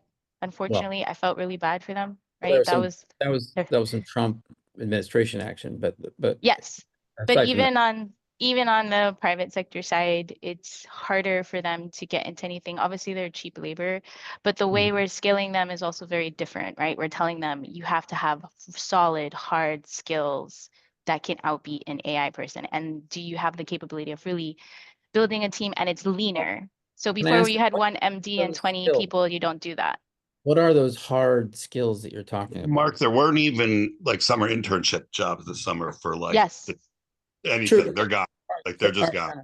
But what are those skills that you're referring to? So some of the harder skills is like not just your basic coding, but can you actually do some deeper penetration? Do you have a deeper type of skill in IT that makes you quickly build an app or build the execute? And then are you good at sales? Can you also sell and build relationships? So some of your softer skills of an EQ, building a team and all of that are also becoming more and more important. Forming ideas, much faster, or leveraging it where you can optimize it and have the speed as a result of leveraging it, right? When I practice law, we call it minding and grinding and finding, right? So you have to be really good at business development. You have to be a great manager, or you have to be an amazing hard, you just can write those briefs and do the research. But what does that mean in your world? I mean, you just have to be excellent at all those levels, like top tier, because otherwise you're replaceable, except for maybe the It's what you said, Mark, right? The briefs, which is, can you think differently? How do you assimilate the information, and how do you come up with a different output that's beyond AI? The thing that you just said, law, it's law and accounting, particularly law, where the money will be made in AI. In other words, what are the verticals that the AI can disrupt? What is the size of that industry? You know, so the law just in the US is tens of trillions of dollars. So that's a big, you know, the companies that can disrupt that and make it more efficient and better is where the money will be made.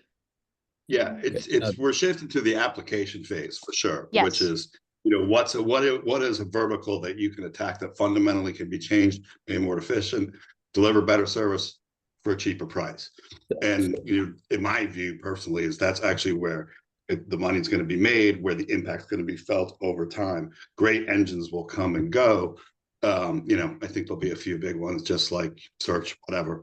But where the impact will be felt, and therefore the money will be made, will be in silos that are, you know, you can just deliver better service, price, that simply. Well, Mark, speaking of delivering, speaking of comments here.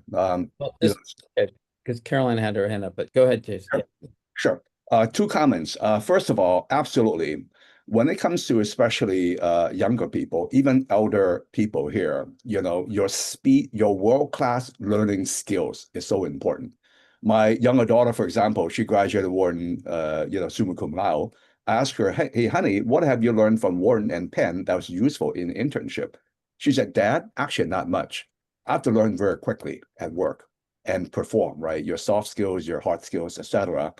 And going back to the application layer that a gentleman here mentioned, Sequoia Capital mentioned the growth, you know, quite a bit is on the application layer side when it comes to AI.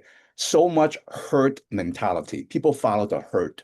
You know, AI is like, you know, compute, right? So trillions are spent now, herd, and which is necessary. You need the computing power to process, and then, you know, data, and then algorithms. Those are the three main stables.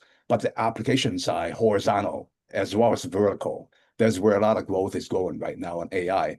Now, I dropped off and came back again. I heard you guys talked about Gen Z and blue collar stuff.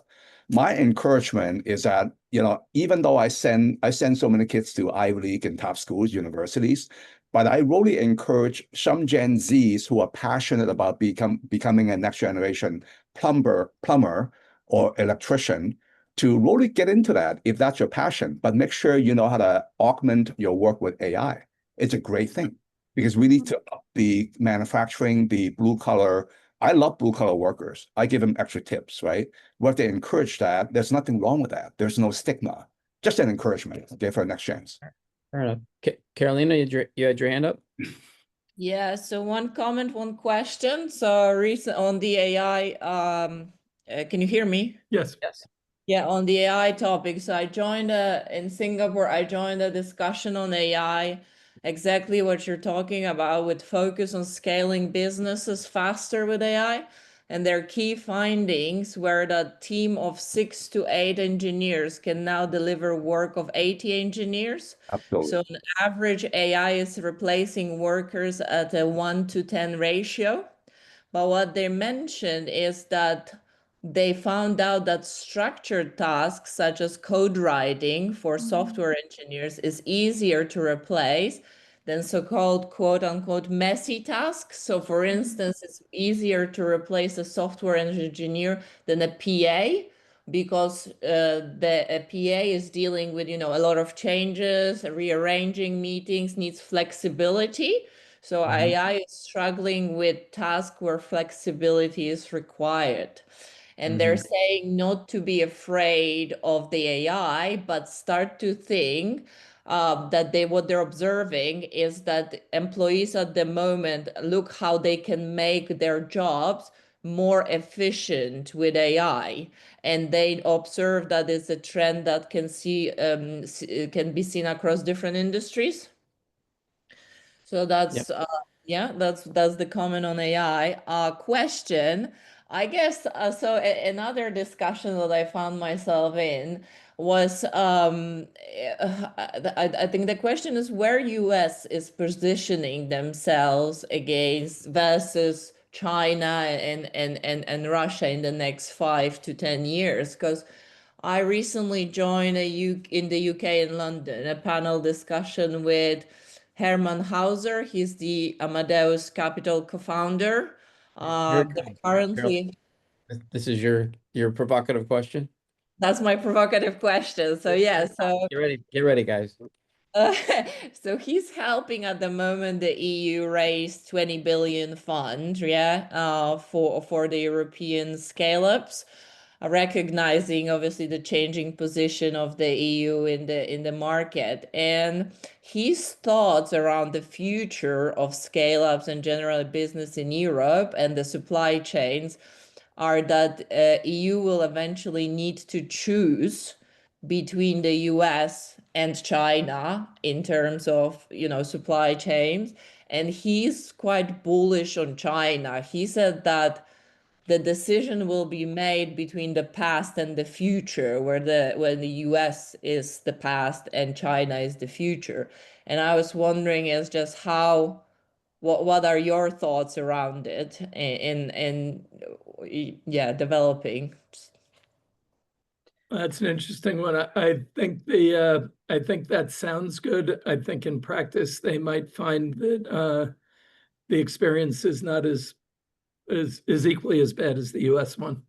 If they shift to China, put it that Can way. we bring him here somehow, Carolina, for a discussion on this?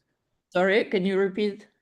Can we bring him here to 361 Firm for a deep dive on that topic? I'll try. Yeah, I'll try. This is really the classic. You have Europe, US, and China. Let's have everybody represent. China will not represent. 5 years ago they would, but they're afraid to talk. So as long as Europe knows that they're going to be in those, it's a different kind of forum. Demographics are shifting over the next 30 years. So it's an interesting crossroads. Yeah, man. I mean, I get it. When you hear the Trumpians talk, it's harsh on the European ears. So just to add to it, his vision was that, and I'm paraphrasing, so it's just bear with me here. So my impression was that as soon as there's the more problems in the US occur, the more talent will basically leave US and go to Europe, and they will start building more and more companies than in Europe, and therefore everything will grow in that direction. So the partner will not be the US, the partner will be now. So yeah, that's not my words. This is just a general sort of feedback. Yeah, but. This is being recorded, so we'll have posterity. Oh, no. No, I mean, it is for us all to learn. Well, I mean, there's probably some truth to it. There's some other people who haven't Just spoken. on that, I just want to mention though that there is an issue that people are starting to really get angry about with China, and that is their dumping of their excess capacity on the rest of the world and what that's doing to industries. And as bad as the US's reputation is right now, and I agree with Bruce, we are doing everything we can, or I think it was Bruce, we're doing everything we can to damage it. I think that you have to be careful. China does things in subtly different ways, but importing deflation and knocking out industries is going to be a big problem for Europe. So their auto industry, I don't know how eager they're going to be to support China when their auto industry is eviscerated. So just something to think about with the importing of deflation or exporting of deflation by China. The only thing. Wait, Anthony, Michael, and Samir, you've already spoken. I want to hear from Lubna and Khadija, please. So maybe Lubna or Khadija. Thank you. Hi. Hi. This is a very dear topic. It's like my life's work has been on the role of information communication technology on our evolution. And I'm a contributor to several ethical standards, the IEEE 7010-2020, the 7014-2024, and several others. I'd love to invite any of you to come and join a standard we're working on now on 2895, which is on the a taxonomy for the use of human-generated data, so on trading, and I think it has enormous relevance to all of these things that we're talking about and how we monetize. And I wonder if anybody here is thinking about the role of standards, if anybody here is thinking about the role we are playing today in the way we speak of AI, actually. The way we speak of it, we have already exonerated ourselves of the responsibility of the role we're playing in forming it. We are manifesting, because they say where energy goes, where focus goes, energy flows, and what you think, you manifest, and we're manifesting. It's overpowering humanity. And we know we've already surpassed our capacity. We've developed enough, and there is enough capacity. And I've written about this stuff from Lumina, do you mind time. dropping in the chat some of your work so we can yeah, I'd be very, very happy. And we have reports recently on the agentic safety and I'd be happy to respond to that because yes, most people don't even realize when it comes to the data they even put in a model that even if they consent to say I'm not going to train it, that even the models still use your personal information to train, and the safety around it and people's information. Absolutely, I'd love to connect with you, Lubna, and we're building stuff around it because governance and protection is a really big deal, and people do not think about it right now. And I think the scariest thing for me is the fact that we're doing this again. I've been around here and I've been driving. My whole career has been about the bleeding edge of innovation in this regard. And when we talked about the .com, when we first were developing stuff for .com, we're also trying to do the same way with print and radio and TV. And then we did the same thing with mobile, pre-roll, post-roll, whatever roll. And so we are now we no longer exist in time and in time and space. We also exist in physical, in hybrid cyberspace. So we need to shift our thinking, and we need to shift where we place emphasis and how we measure value. And we need to reconsider human rights and all of our governance and exchange protocols for this new context. Sorry, sorry, I ranted. I'm so sorry. No. You're obviously have strong opinions on this, as we all do on things. So where are you located physically? Well, I'm technically a nomad, but I'm currently in New York. We have a forum, Mark. I'm happy to do this. I can also, my friend in the White House works on AI policy around this too, so I'm happy to help you bring it together.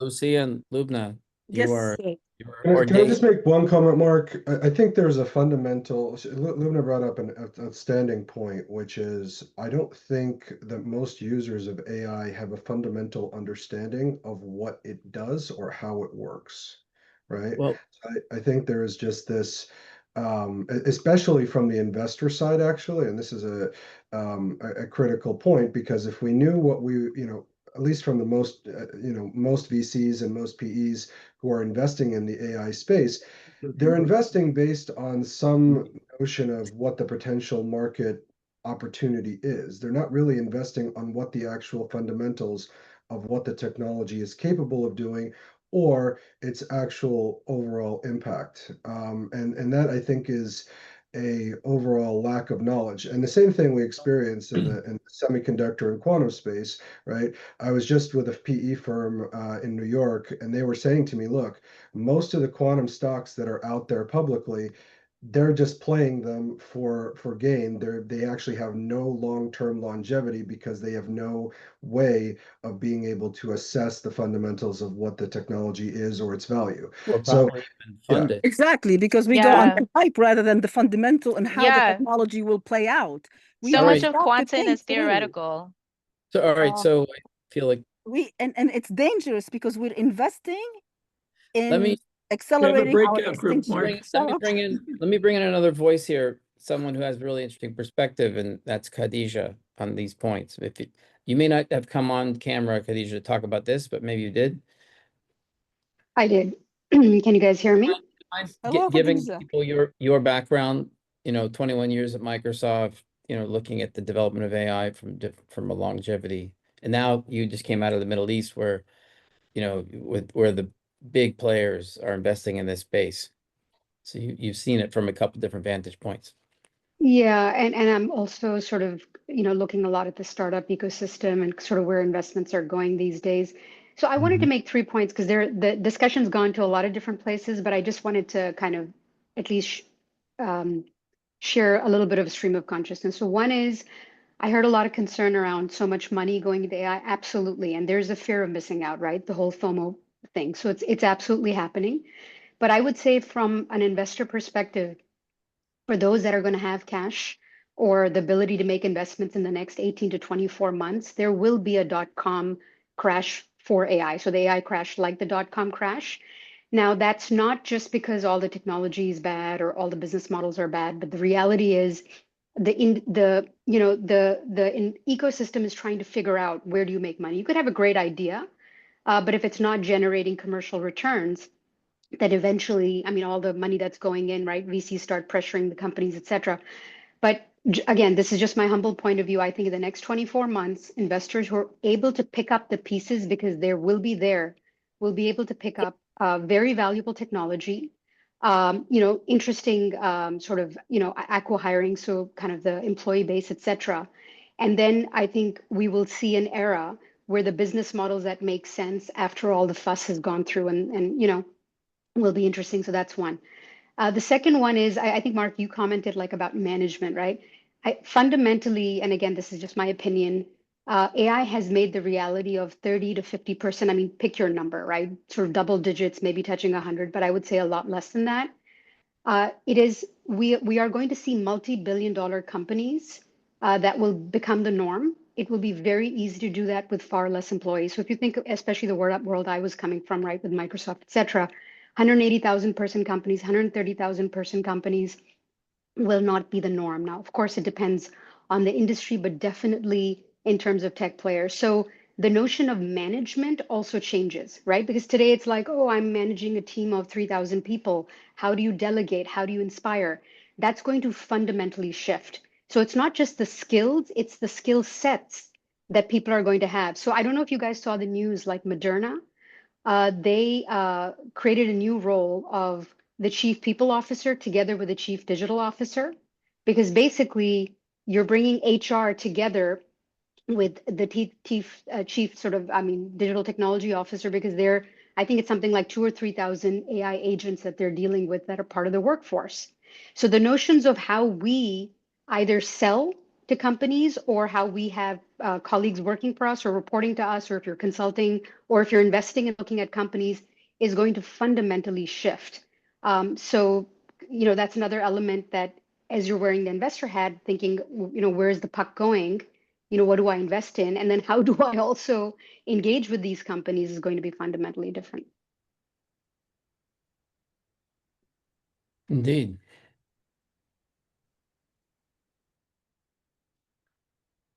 Thoughts? Hello. Yeah. So one of the interesting things is, I don't know how many of you've actually experienced being in the Chinese car BYD.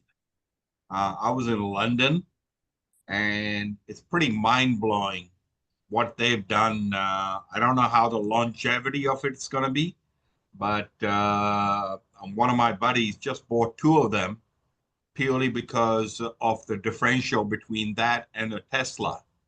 As far as what they've created, it's pretty amazing. And I also heard actually yesterday that they've reduced the prices further in China even, and that the Chinese government is actually telling them not to reduce the prices anymore because there's a war going on over there in regards to automobiles. So the automobile industry definitely, I think, for the world, I think it's going to be decimated, and that's obviously going to affect the US, even though they're not allowing that car in at the moment. Well, I guess, maybe Mark, this is an interesting point to ask the question, where does everyone sit on intellectual property here? Right? At some point, right, we've all pretty much, I think, become accustomed to the fact that the Chinese government and Chinese companies really don't see intellectual property as a barrier of competitiveness, right? If they need to violate IP, they'll violate IP, right? In order to make sure that there is a product on the market that is a domestically produced product. So, I mean, BYD is a perfect example of that. If we were to take a BYD car and send it to the USPTO, the probability is they would probably find, thousands of infractions, right? Or, to either US companies or South Korean companies or, Japanese companies, all, whether in the digital space or in the actual manufacturing of the car. So the question is, how can you compete with it, with the manufacturing capacity and basically the complete ignorance towards intellectual property on the face of it? So I have to jump in, Charles. You're saying, okay, this is China, but if we took that same description, isn't that what's happening with AI? They're disregarding IP and other people's IP rights. They're just taking it and doing what they will. You're talking about ChatGPT in this case? Whether it's ChatGPT or other All of companies. it, the whole entire ecosystem. There's no uniformity, law, boundaries, borders at play as of yet. Finish your point, Michael. And the other thing I just wanted to say, everybody keeps on saying AI, but basically what we're talking about is LLMs. There's a lot of other spaces in AI other than LLMs.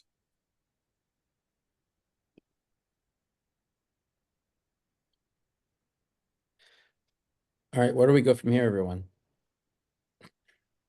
What we didn't say on the call, which parlays back to what Lubna was saying, if you look at food, energy, shelter, healthcare, education, etc., there's a shifting change, which is the rate and velocity that's happening globally, whether you want to call it between good and evil at the top level, left and right, young and old, democratic, communism, totalitarian, however you want to title it. I believe in the moment, and I don't know for a fact, so it's more of an intuitive feeling or sense that the rate of change is increasing both to the upside and the downside. And what does that mean? That means that there's a shift happening, and what's upon us is a global change on many levels that most people that are living sort of 100 or less, which is the average age today, have not seen before. To put it into a word, you could use the word velocity.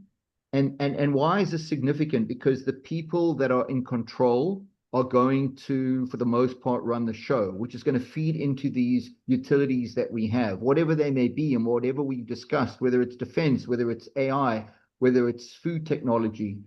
And so whatever we're doing and whatever we invest in, we have to take that into cognition. So whatever, if you look at the basic way you look at something, it's structure, and the structure is from the top down as well as the bottom up, but mostly the top down. So the people at the top, it's happening today, for example, in LA, the people at the top are controlling the show.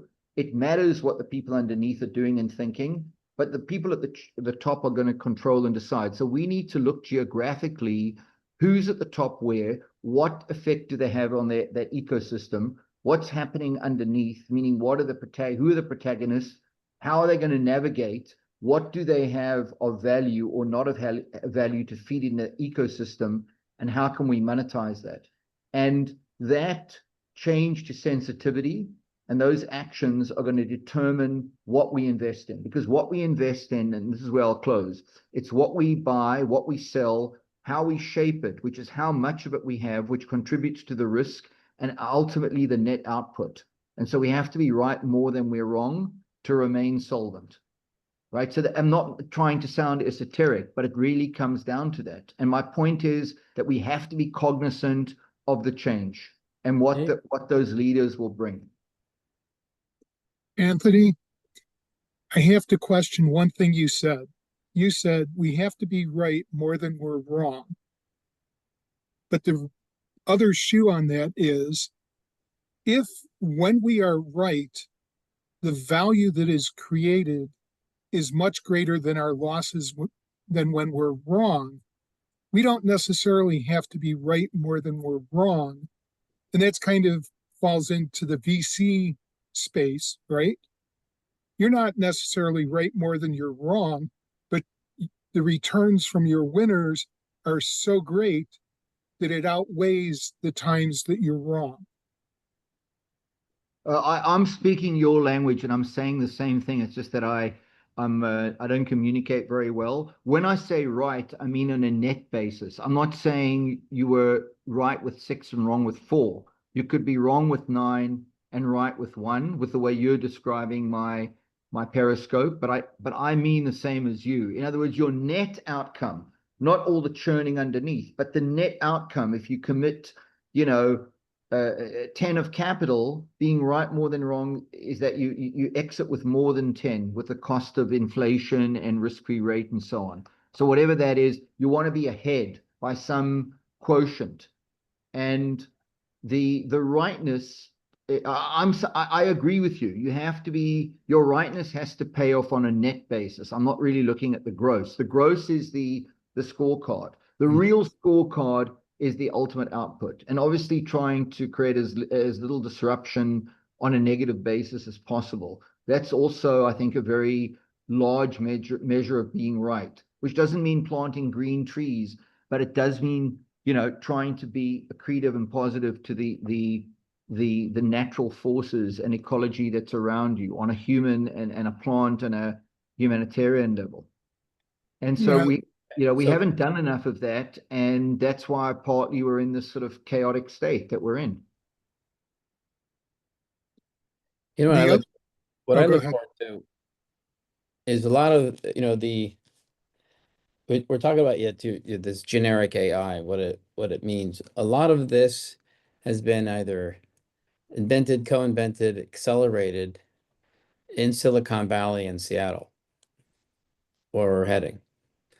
So I'm very keen to hear and have this discussion there. And it's not too late for you all to book your flights, come join us.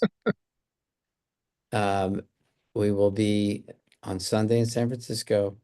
It'll be, it'll be at a home. It'll be an intimate roundtable and a discussion. Happens to be female founders, and then we'll go into Berkeley, what Berkeley's doing on some of these aspects that, how they're applying AI to their research. Are they amplifying 10 to 1? And then over to Silicon Valley, Palo Alto, and on, and then up, to Bellevue and Seattle. I mean, I do think the built world is important. The Midwest, God love us, we're important.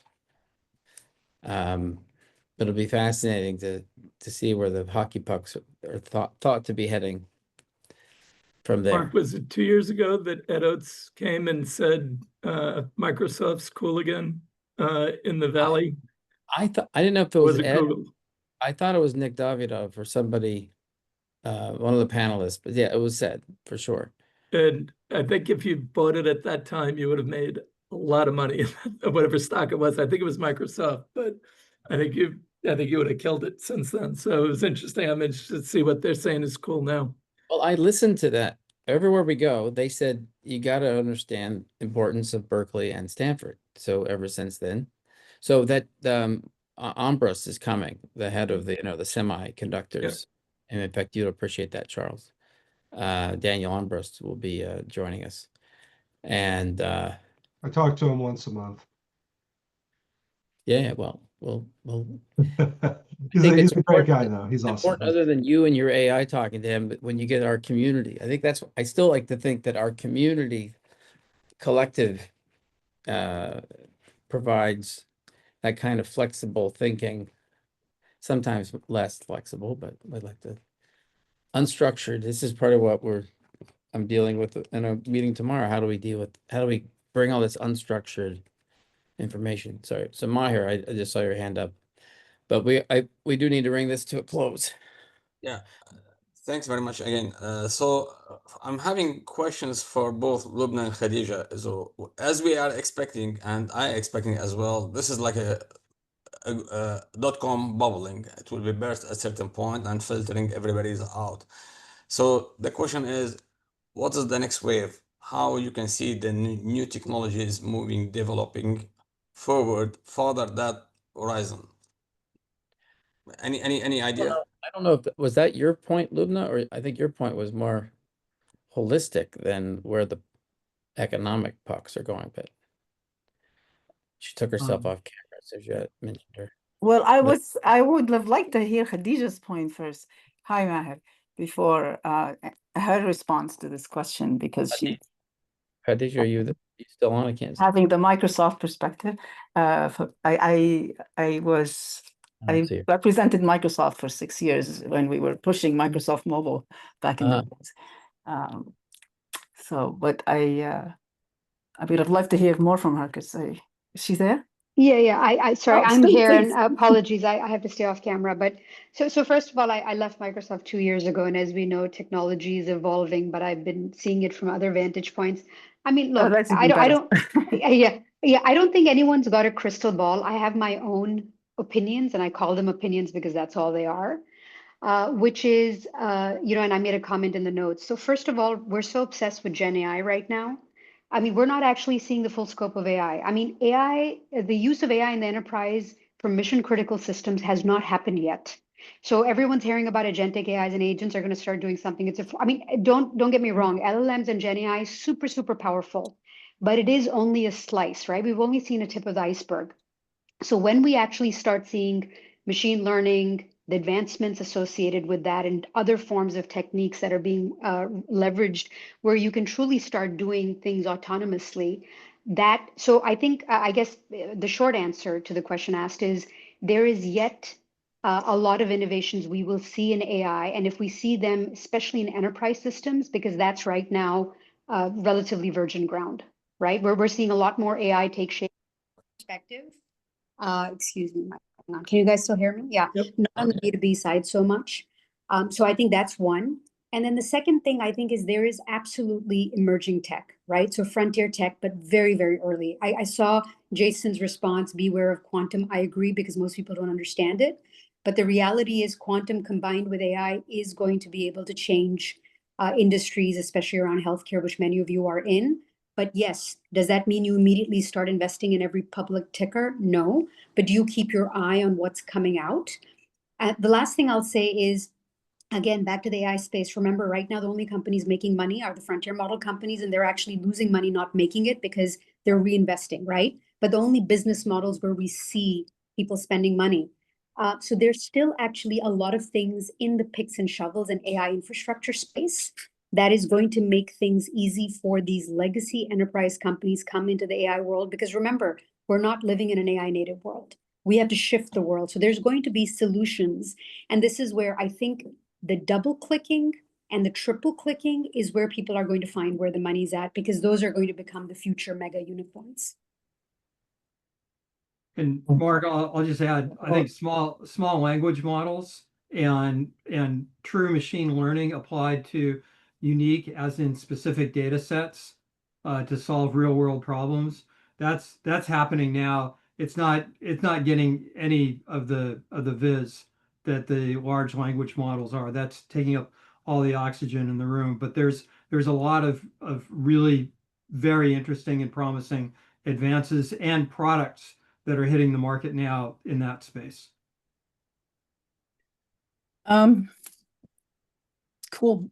So I think the point about the bubble bursting, that will definitely happen, because that's not because of AI, but it's just the way we invest, because we just go after whatever, it's like the buzzword, and we think everything happens in silos. But information communication technology are two stacks that have come together, right? So, and they're very horizontal. They have enormous horizontal impact. So the change is going to be across all verticals.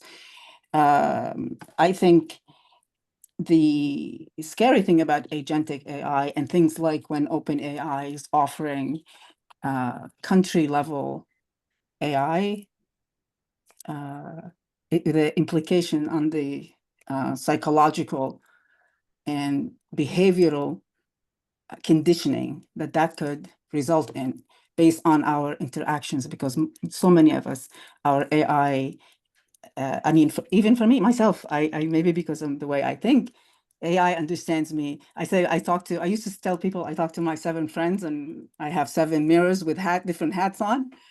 But now I can just talk to Claude and talk to Chat. So it's integration and its impact on us.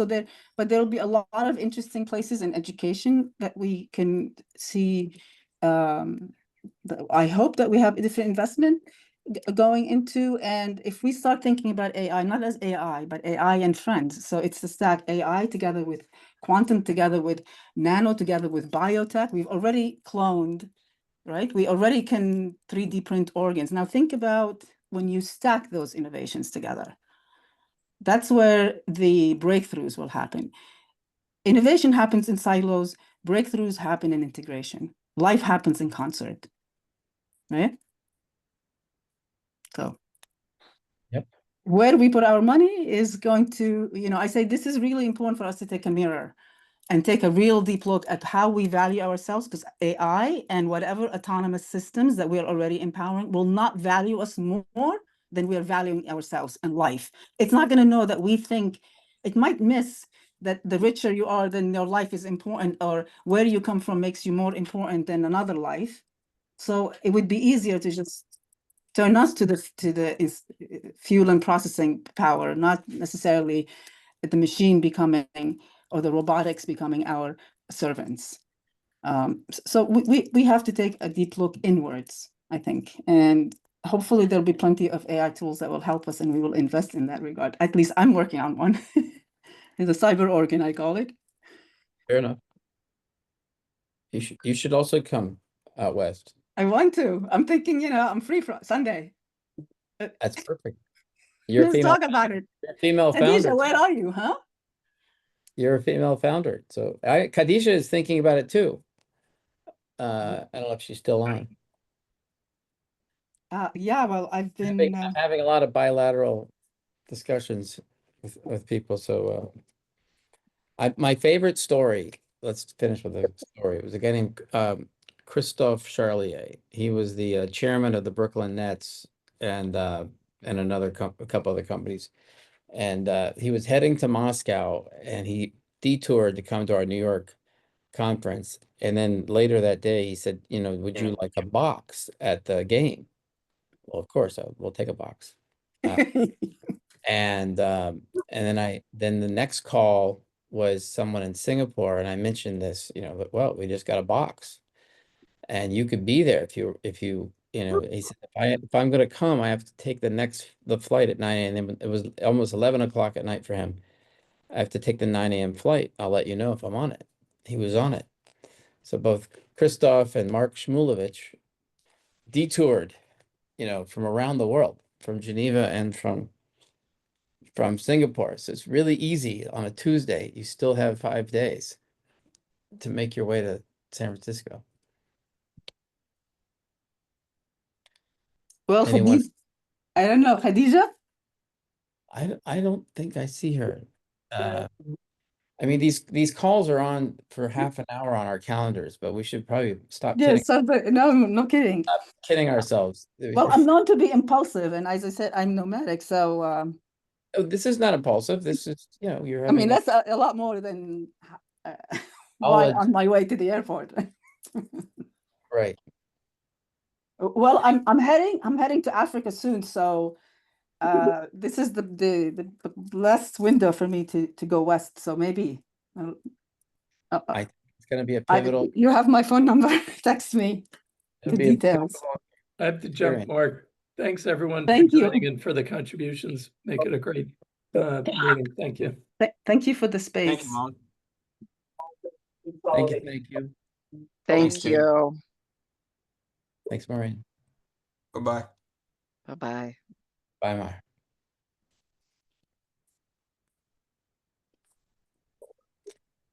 All right. The 270th briefing.